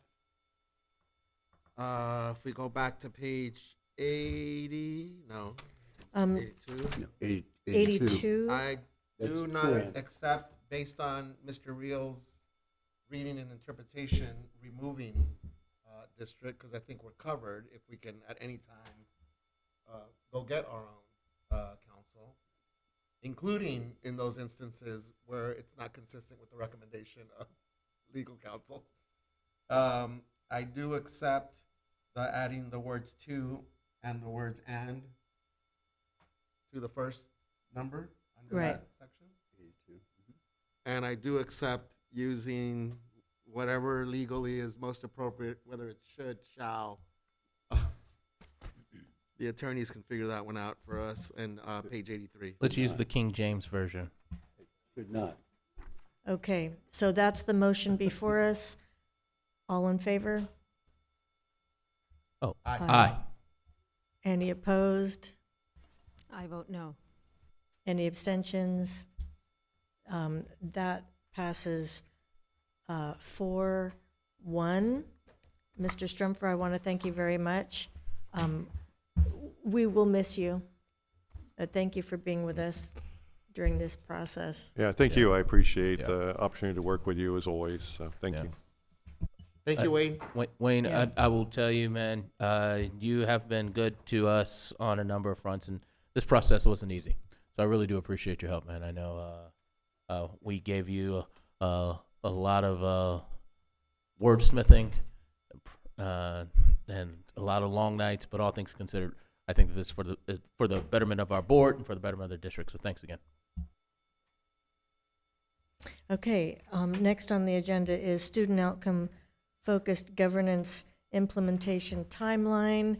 I will tell you from our weekly meetings, some next steps we're working on are scheduling some trainings that we need with our coach, and that'll be coming up in the near future. And then also, we're working on the community engagement piece with Member Miller, and I think you have something to share about the script for our community engagement. Yes, so I have officially provided the board with a draft, and it's not in your packets. It would not be in your packets, unfortunately. I did not finish this draft until yesterday, but I did provide a draft to. No, we don't have them up here just yet. Is there some copies? I think that they're going to be provided. What?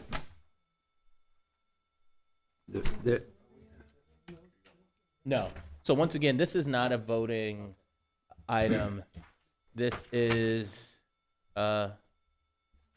something for your own information and for review. Once again, this is not an item that needs to be voted on, but in the same token, it is something that I definitely would like your perspective on when it comes to this being a standardized script that would be used at all of these different district meetings when it comes to our community engagement. And I want to make sure that we're on the same page on why we are going with the usage of a script in contrast to almost an impromptu approach towards going towards these meetings. And it's because we want these meetings with our communities to be standardized from one district to the next. We want our messaging to be clear and concise when it comes to what we share with the community, what the expectations are when we go from one district to the next, while the information may be slightly tweaked, slightly different, because obviously as our board goals continue to evolve, we'll have different information that we'll be sharing, but we want to make sure that we approach the same topics,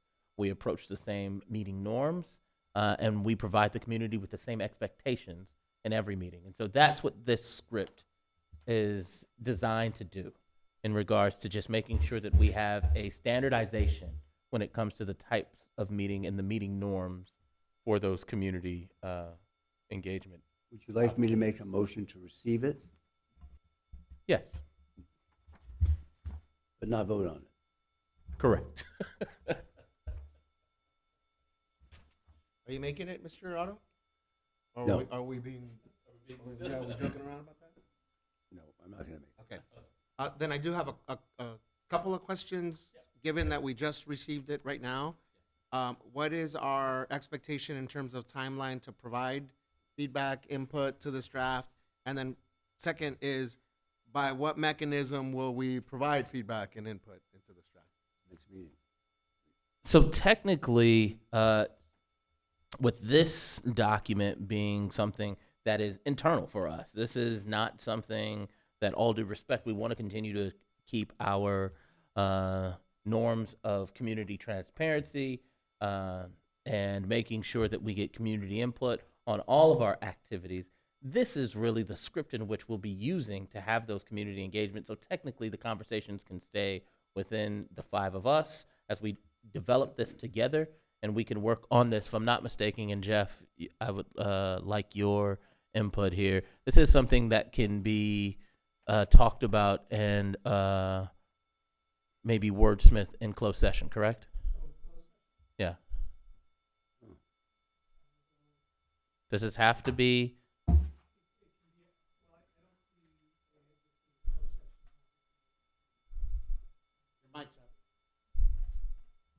Apologize. Yeah. As it relates to, it could be developed outside of a meeting, just through Correct. through going back and forth. But I don't see a close.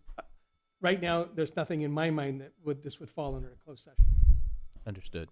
It seems like it could be reviewed by the board and brought to the implementation team meeting with any, and I'm happy to collect the feedback if you want me to collect feedback from board members and bring it to our August 18th Okay. implementation team meeting. We meet weekly, except we're not meeting next week, so it gives an additional week to work on it if you have feedback. I guess the only challenge I see with that, Dr. Baker, is because some of this is sort of philosophical in terms of values around community engagement. I don't know then where we would have a conversation or conversations regarding feedback and input that would be provided. I mean, Yeah, I see what you're saying. You'd have to bring it back to the September board meeting. The question is whether we adopt it and what that means, right? yes, Doug, but if it's meant to be an internal document that's used as a tool at the meetings, I'm just wondering, then where do we have a conversation about what we want? We can have it, we just don't have to vote on it. Right. And that was my statement earlier, is that, once again, this is an internal document that is for us as a tool, not as a bylaw or as, all due respect, a tool that needs to be highly critiqued by the community. So I'm coming back to you, Jeff. Then where would we have that discussion? As to how you would modify the script? Yes. Well, you could do it here in open session. Well, but that's what I'm, are you Yeah. good with that, Doug? Yeah. Okay. Yeah, I mean, I think that's the intent. Okay. I just misunderstood then Mr. Miller's preference for not having this be an open. My question, I think that I answered, hopefully no was the good question reason you to. asked, was, is this something that you can have a discussion in closed session about? And my answer was, nothing comes to mind as to one of the, as we just passed a bylaw, one of those topics that can go into the closed session. Got it. Certainly, you could have this discussion right now as part, or at another time if you bring it back after there's some individual feedback that goes through, bring a copy back. But I think this is an item when you want to collectively discuss it. It's an open session item for the discussion, for the fine tuning. Yeah. Can I offer some thoughts, Mr. Miller? Yeah, please. So, in the spirit of remaining consistent to the collaborative approach that I know you're approaching this with, I do think we need some time to read through it. Absolutely. And I do think if Dr. Baker's offering to collect our input, and then we, at whatever meeting we are going to have this discussion without having to adopt it formally, then we can look at each other's input, feedback, have a conversation, and then go from there. Yeah, no, I absolutely agree. I guess the piece where, and Jeff, once again, this is more of a learning opportunity for me. Obviously, we literally just passed a bylaw regarding how we get things put on closed session. So I guess this topic becomes pertinent.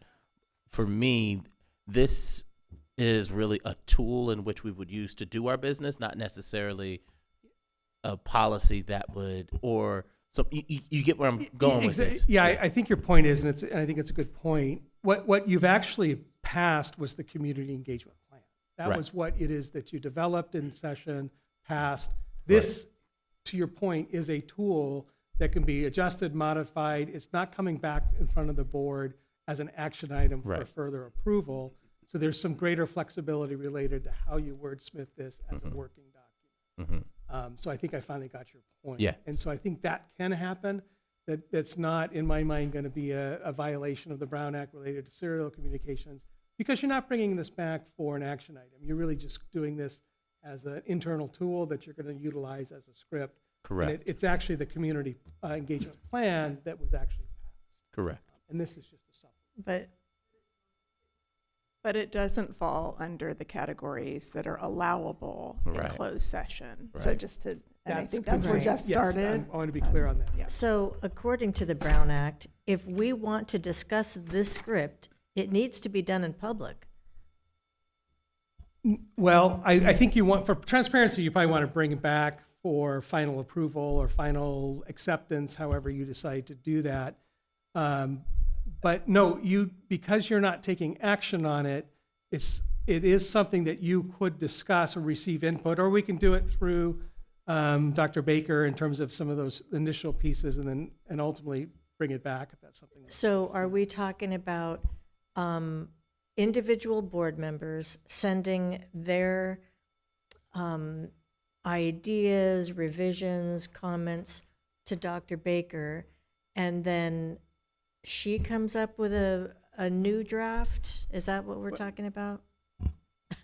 I just want to be clear. I think I offered to collect the feedback and either put the copies together for Mr. Miller, bring it to the implementation team to show what the feedback has been, and pass it back to board member Miller. Right. However, I think Jeff's counsel around it's not a violation of the Brown Act for Eric in this case to even ask individual board, you're not voting on something, so there's not a daisy chaining of votes.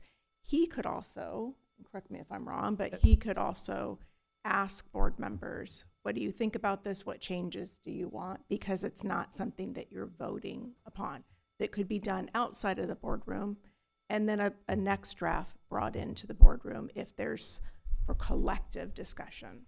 And the way I understand the Brown Act, and correct me if I'm wrong, a board member is able to collect information from another board member as long as there are not more than 2 board members that are discussing it. And I just want to be clear to the public that we will not be discussing this as a board. We're going to be submitting our ideas, revisions, or whatever to our superintendent, who will pass along those notes to Member Miller. Did I capture that okay?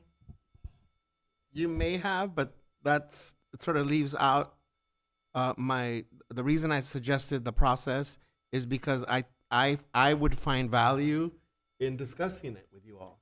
I find little to no value in just being able to provide input without knowing what anybody else is thinking about. Well, that's why I mentioned that would have to happen in open session, because if we're going to have a discussion, it has to be in public. That's why I said it would be here, So you're absolutely right.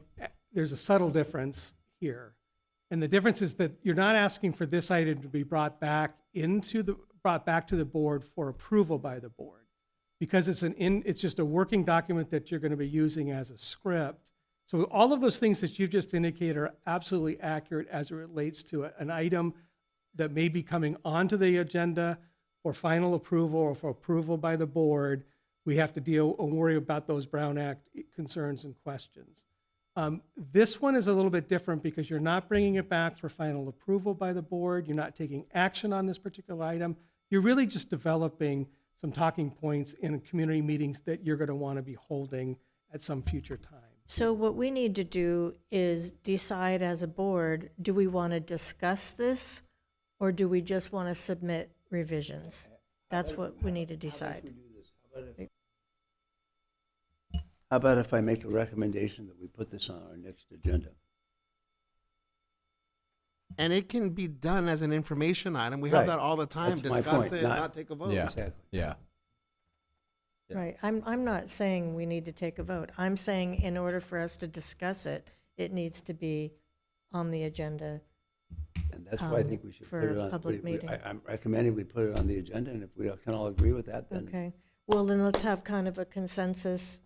Well, Well, let's follow our policy on how we're going to put stuff on the agenda. yes, so. Well, I'll- this item has always come under the SOFG timeline. Mm-hmm. So, and which is a standing item on the agenda. Each time we've talked about, at least the community engagement plan, it's been under that standing agenda item. So you can always bring it back under that standing agenda item as an information. So, Jeff, I mean, this is all great, where I'm learning. Why can't we just do what we said, what was suggested? We submit, Eric brings back a revised, and we have what Mr. Otto was, a discussion without having to do anything. So you're saying and, not or? I thought I had already said it, but I'm not articulating it correctly. I don't think we need to do anything. All I said was an opportunity to discuss. I'm not saying we vote on it, and all I'm sort of trying to delineate here is the process which Right. you've outlined. It'll go to Dr. Baker. Mr. Miller will bring it back with our suggestion, and then we discuss it. Right, so I'm not saying voting. Okay. I'm not saying voting. I'm saying submit notes, revisions, and we discuss in public, not or, not, And we don't have to add it because Jeff just pointed out we already have a standing item. okay. But I just want to make sure that it's clear for anybody watching, or millions of viewers watching, the process. This is what and happens we've- when we go 4 hours in. Right. Yeah, And so I think that, once again, this is a learning process for me. I want to make sure that I'm clear on this. So obviously, from this document standpoint, we already have a plan. We'll keep it under the an implementation timeline. Umbrella will, you've already received it. Maybe you received it a meeting early, as this will be in the packet. Next meeting, we can have a more formal discussion with edits. My point in this, just moving forward, is that for me, when I think about the hierarchy of importance of things that should go on a board agenda, though I recognize that the script in which we'll be sharing and be using as a tool in our meetings are important, this to me is just a minute document that is going to act as a tool for communication. And so is there no mechanism for us as a board, the 5 of us, to be able to communicate with one another and work on something as small as a 3.5-page document? I think with that edits? was the mechanism that was suggested, providing inputs to somebody. Mhm. It can go back and be discussed in the SOFG committee meeting. Any of those modifications or edits or suggestions, those suggestions can get incorporated, and then, as at least 3 of the board members seem to think, is that then bring it back for discussion again, so that it's out and open on a public agenda. Okay. All right. Well, that's just, all right. Sounds good to me. So, do we want to have a deadline for submissions to you, so you could come up with a second draft that will be presented to us in our packet? 7 days. You don't want a deadline?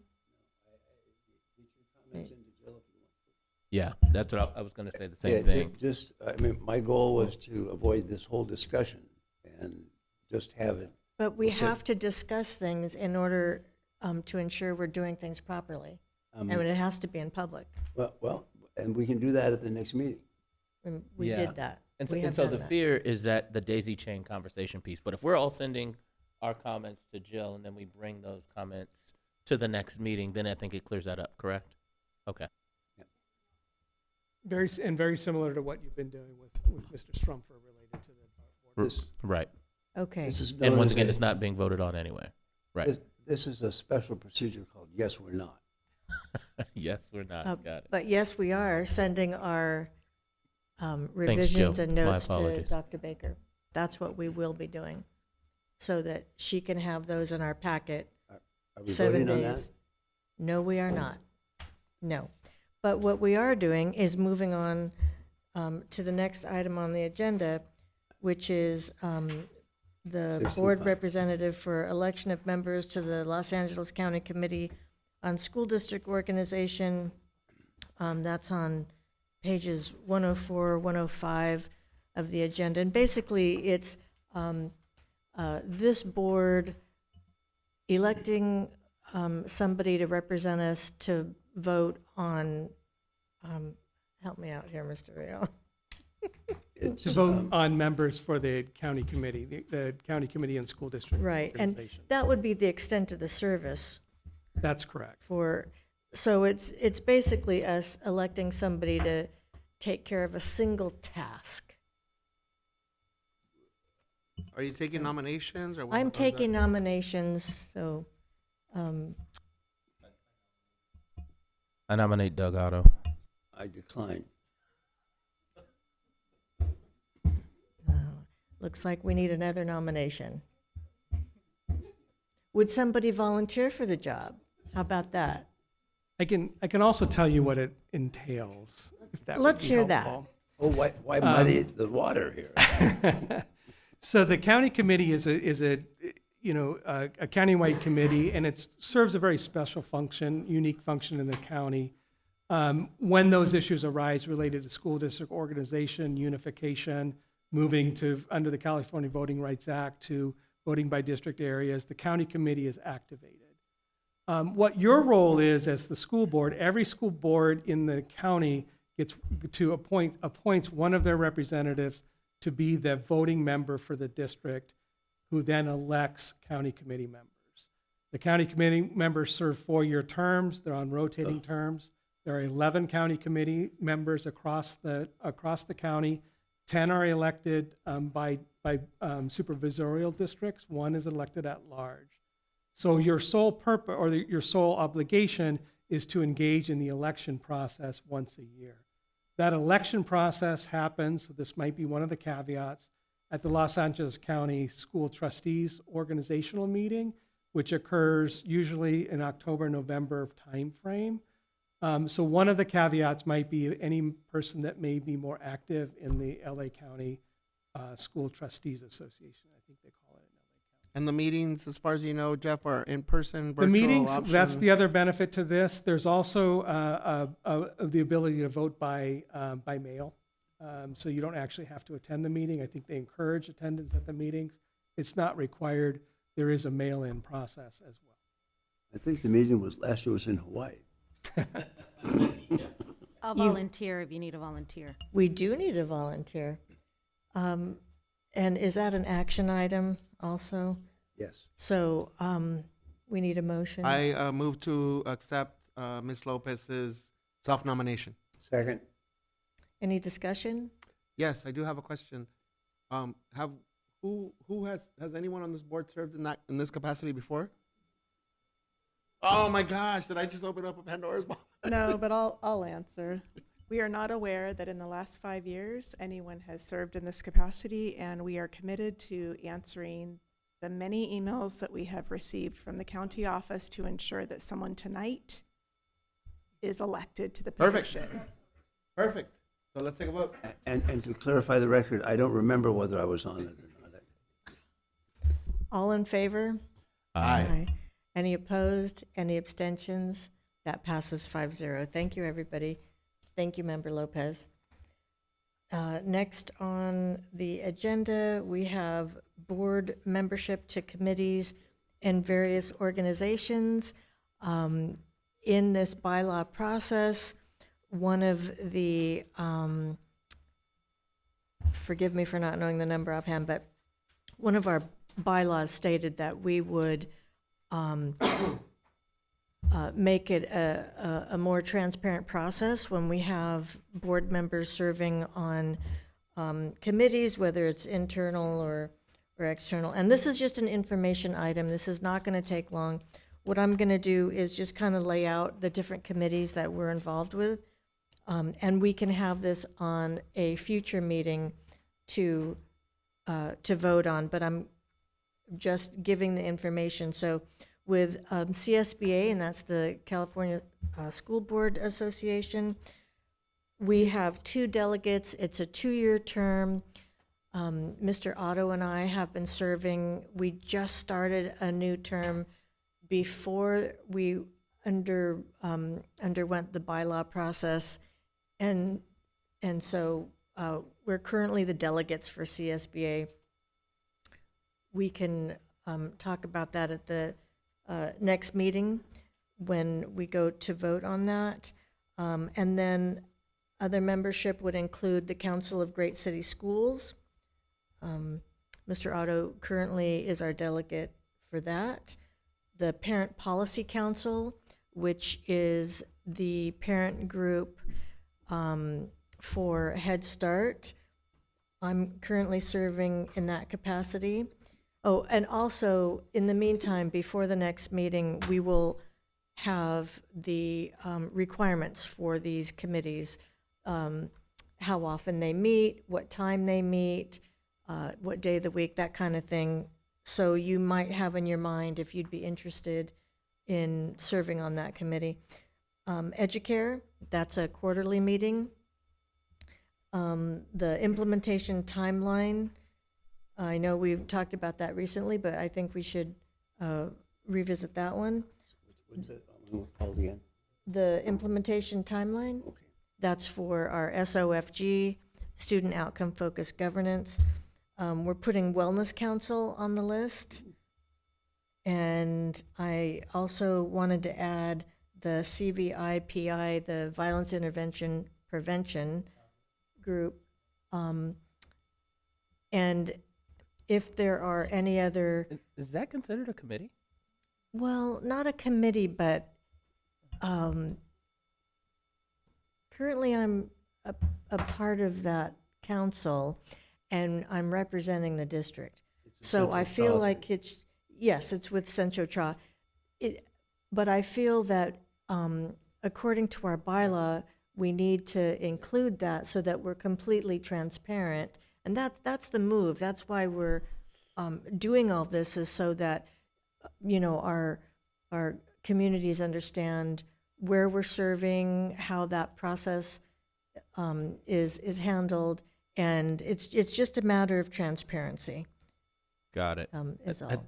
And correct me if I'm wrong. I know Dr. Brown's been involved with CalVIP, but I thought that, maybe I'm wrong here, maybe things have evolved, but I used to be heavily involved. I used to be the chair, and I thought that anybody could be a member of CalVIP, right? So though you are a member of the board, unless they said the Long Beach Unified School District needs a representative here, then technically you are a member of the Long Beach community that coincidentally is also a school board member. I feel that my service on this council for violence intervention and prevention is because I'm a member of this board. I'm not serving as a community member. During the meetings, when people have questions about the school district, and they do, I'm there to try and address those concerns, provide information. I'm representing the district. Got it. So, Madam Chair, with all due respect, if you've outlined some, I think what we're trying to determine here is if there's any additional ones, that this would be brought to a future meeting. Yes. Here's what I would request, if that's what your recommendation is. Yes. That we have very short, if you're like for this participate, just a description on what it is, the things you've already alluded to, like how many meetings, because I think we should also have a conversation on, look, I'm sure there's 50 other things that we could be serving on, like to determine, hey, here are the ones that we'll, have a process for, have a rep for, but there's a ton of other stuff that we're participating in that we're not there in an official capacity representing the board, and I wouldn't want us to get caught up in, hey, yeah, I am a school member, but I serve on different things, and for identification purposes, people are like, oh yeah, one's on school, but I don't see myself there representing the board. So I do think we do need to make some determination. I mean, I just counted out, there's 8 things right now, including any other ones that we're missing. And I think we need a little bit of time to go through what each of these is, how often it meets, term cycles, like are these 1 year, 2 year, 4 year terms? I'm thinking that the implementation timeline, participation, we did vote for Mr. Miller, I believe, in addition to you. So is that something that we can include as an agenda item, go through these, and then that way we can have a discussion? Yes, and Dr. Baker and I already talked about having all that information that you just outlined provided. Perfect. So that when we bring this item forward for a vote, we will have that in advance. Exactly what you said, yes. So, And I apologize, Madam Chair, because I was going to start asking questions too, and I was like, no, let's put it on the Yeah. agenda. A way that I might also be supportive in this is the reference to bylaw 9025 actually talks about the specifics of what constitutes a board committee and other committees. So a way I might be helpful is, again, to collect all of the things that you think meet the criteria of 9025, including internally, you participate in advisory groups, and there's been a request to consider, might you want to move? Mr. Miller participates in workforce development. Might you want to move to policy and budget? And so a way I could be helpful is, tonight was about taking stock. What do you participate in? And then we could look at, for example, the violence prevention group. If that's a community meeting where you, Mrs. Craighead, are there because you're on the board, but it doesn't require, it could be for anybody you're not officially representing, then we could do some homework and bring it back to you with additional information, including what we talked about, which is if you're going to serve on Head Start Policy Council, it meets this day of the month at this time. So if that conflicts with your work schedule, don't sign up or don't nominate yourself or someone else to do it on that date. Or you'll hear the same thing that Mr. Otto said, which is no thank you. So it's to save some time the rest of the evening, I can send a reminder to send me anything you think you serve on behalf of the board.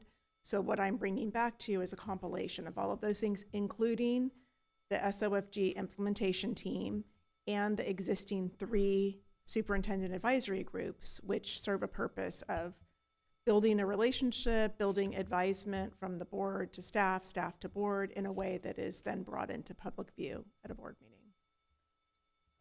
Thank you. Talk about this some more? No, we cannot. We are now at report of board members, so Member Miller, will start with you. My man, Doug. So I'll be very brief. Yesterday was a National Night Out. For those that are unfamiliar, it is really centered around our law enforcement's opportunity to engage with the community in more of a social setting where they just want to they want to make sure that the community is aware that they are part of the community outside of their job as law enforcement, right? I've been a firm supporter in this work in regards to community engagement for our law enforcement employees for a long time, as I, as a black man, understand some of the uncomfortable and punitive activities that have occurred in my community for generations. And so this new approach towards community policing done by organizations like Why'd You Stop Me or LBPD, things of that nature, I understand why they are in place and some of the good work that they've done, but there's still obviously a lot of work to go. As we understand that there is room for improvement, it is heartbreaking to see in that same vein the behaviors of ICE employees that are relative to our law enforcement that are operating from a place of violence, that are operating from a place of secretive behavior. And I was very appreciative just a few days ago that our county supervisor, Janice Hahn, proposed the motion to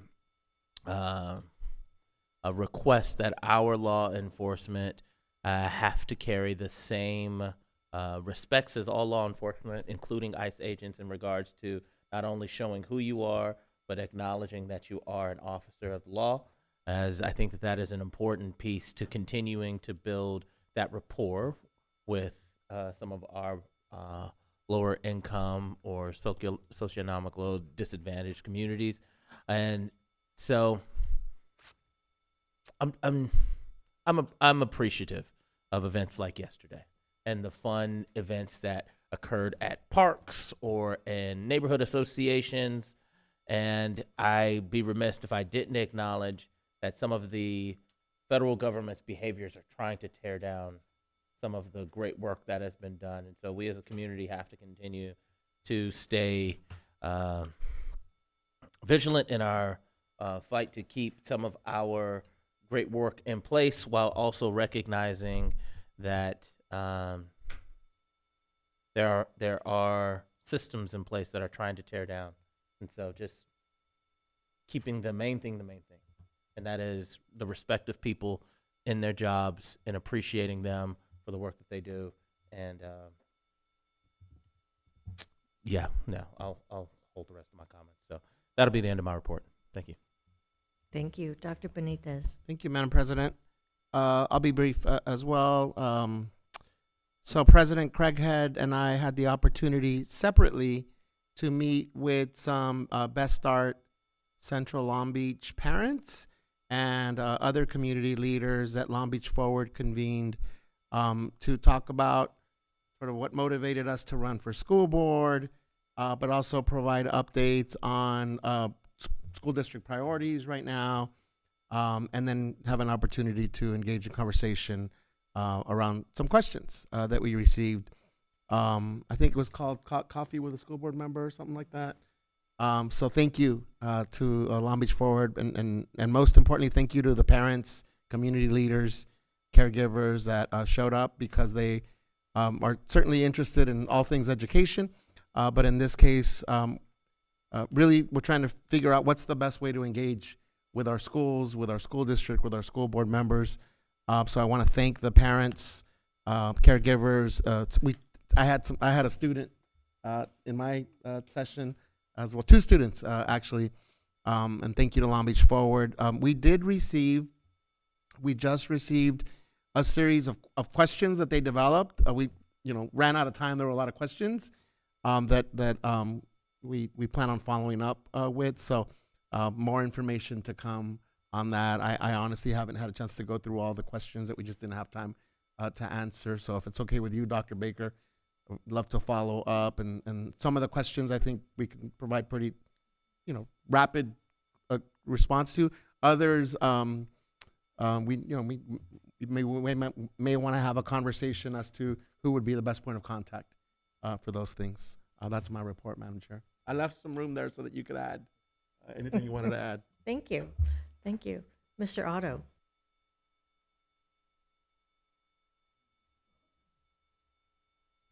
In the beginning, I wanted to start these. No, I have no report tonight. Thank you. Member Lopez. Sure.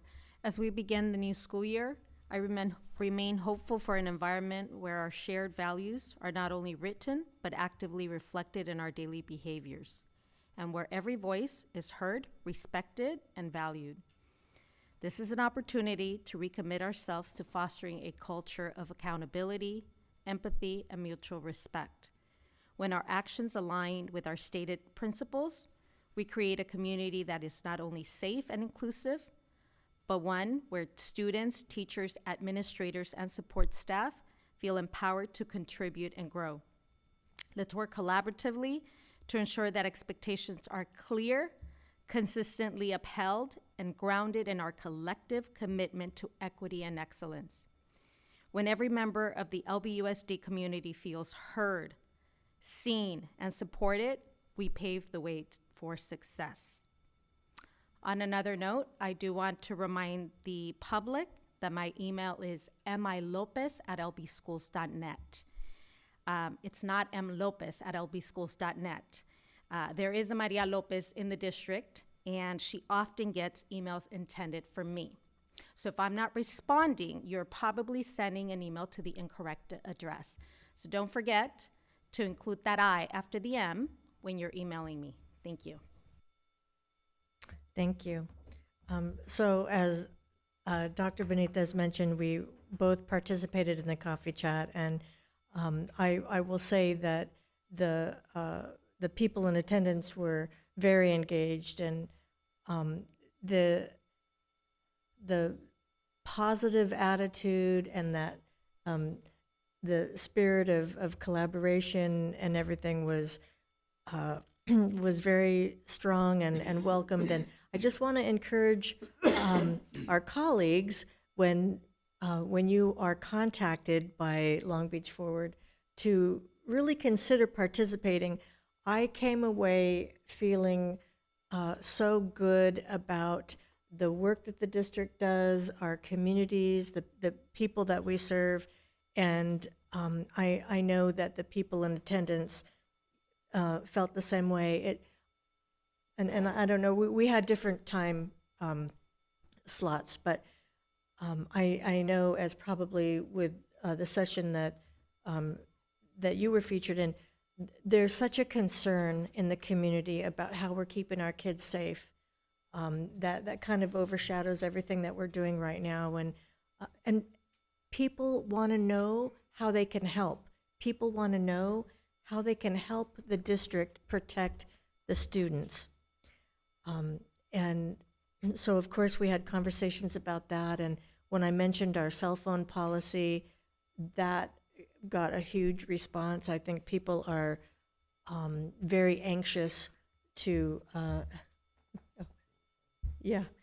Well, this was definitely part of the conversation about how we stand in solidarity with our community and what information is available on our website. And we do have these red cards available. We do have information on the website.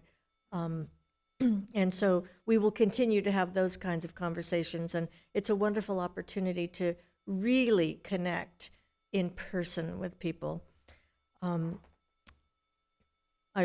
won't belabor that point too much, but also before our next board meeting, school starts. We have 2 high schools that are starting next week, and then we have the larger district starting, I believe it's Tuesday, August 26th. Oh, okay. So I just want to remind everybody to be careful, to be safe out there. The traffic situation around schools, first day of school, first week of school, first couple of weeks, it's hard to get acclimated to the traffic, and we want to make sure all our students are safe. If you're dropping your student off at school, don't pull up across the street and have them run across. That's very unsafe.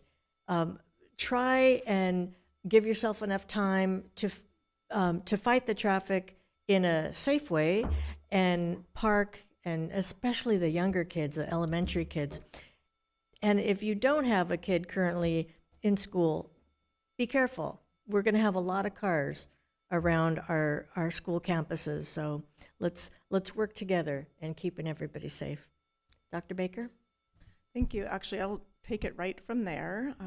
And thank you for just amplifying the excitement that we have for our students coming back. Our back to school webpage is live on our website, and so our team's going to pull it up just so we can share a couple of things. Earlier this week, a mailer went out to every family who was registered at the time with a back to school mailer, as well as a magnet with all of our dates of the year. You can see the back to school guide there. Important safety information, important standing in solidarity information, and important checklists for families who are preparing with their students to come back to school. So this went out in hard copy, but it's also available instantly right now on our webpage. Thank you, communications team, for that.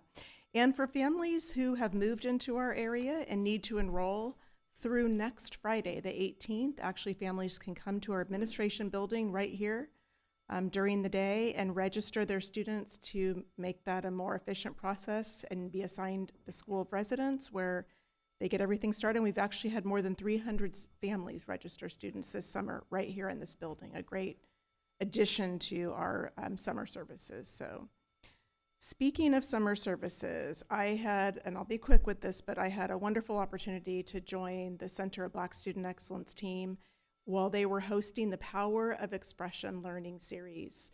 Groups of students ranging in elementary, grades 3 through 5, 6 through 8, and high school students working around defining me through depth and complexity, a group of students that were with Dr. Lovett, exploring that. Two of our counselors, Mr. Lovelace and Mr. Walton, who have other names like MC and Mr. G-Dub, they were teaching, entering the elements of creativity around hip hop culture mixed with history and expression. Wonderful to see middle school students there engaged. And then archiving the Black student experience through storytelling that was presented by Devontae Jameson and Sherwin Parker, a counselor and one of our administrators together. It was magical. So the center has been alive this summer. There have been dozens of tours, groups coming in to see the center and how it might be useful for their community groups, and then to see students and teachers and counselors in the space was wonderful as well. More to come on the Center of Black Student Excellence. Also want to thank two of our community groups that make such a difference for families.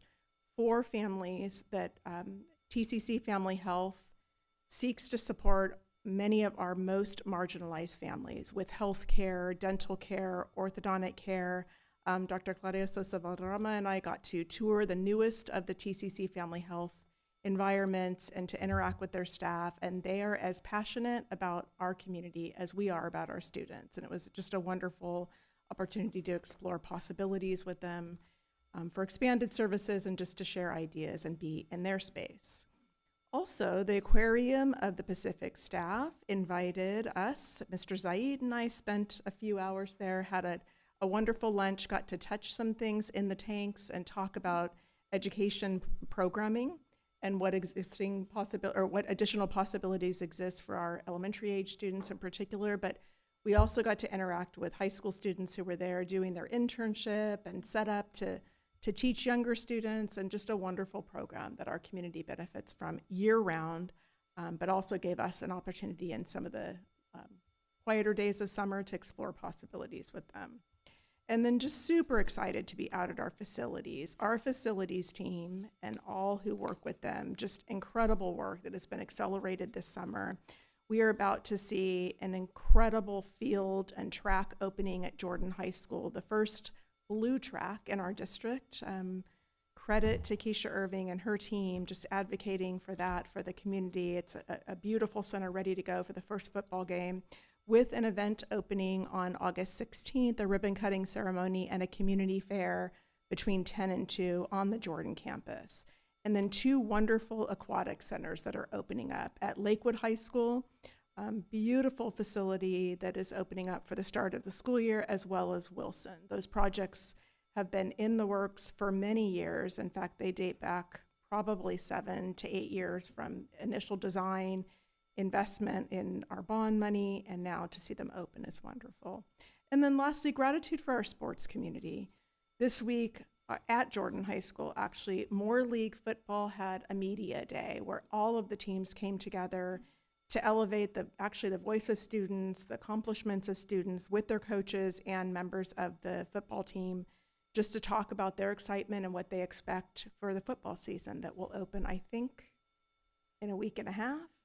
Before the actual Moore League competition starts. So we have a lot to look forward to as Sato and Cam's kick off the first day of school next week, followed by most of our students. We will be revisiting all of our safety protocols, all of our protections for our students and families. Our wellness centers will be open for families. Counselors will be around to provide any support. Nutrition services will be actively waiting for students to come back. And so whatever we can do to ensure student safety when they get to school, we will be doing. And we stand in solidarity with our immigrant community and look forward to seeing our 60,000 plus students come back to school within the next couple of weeks. Thank you. Thank you. So that concludes the regular business of our meeting. Our next regularly scheduled meeting is September the 3rd. So if there's no objection, I'll adjourn the meeting. Thank you, everyone, and good night.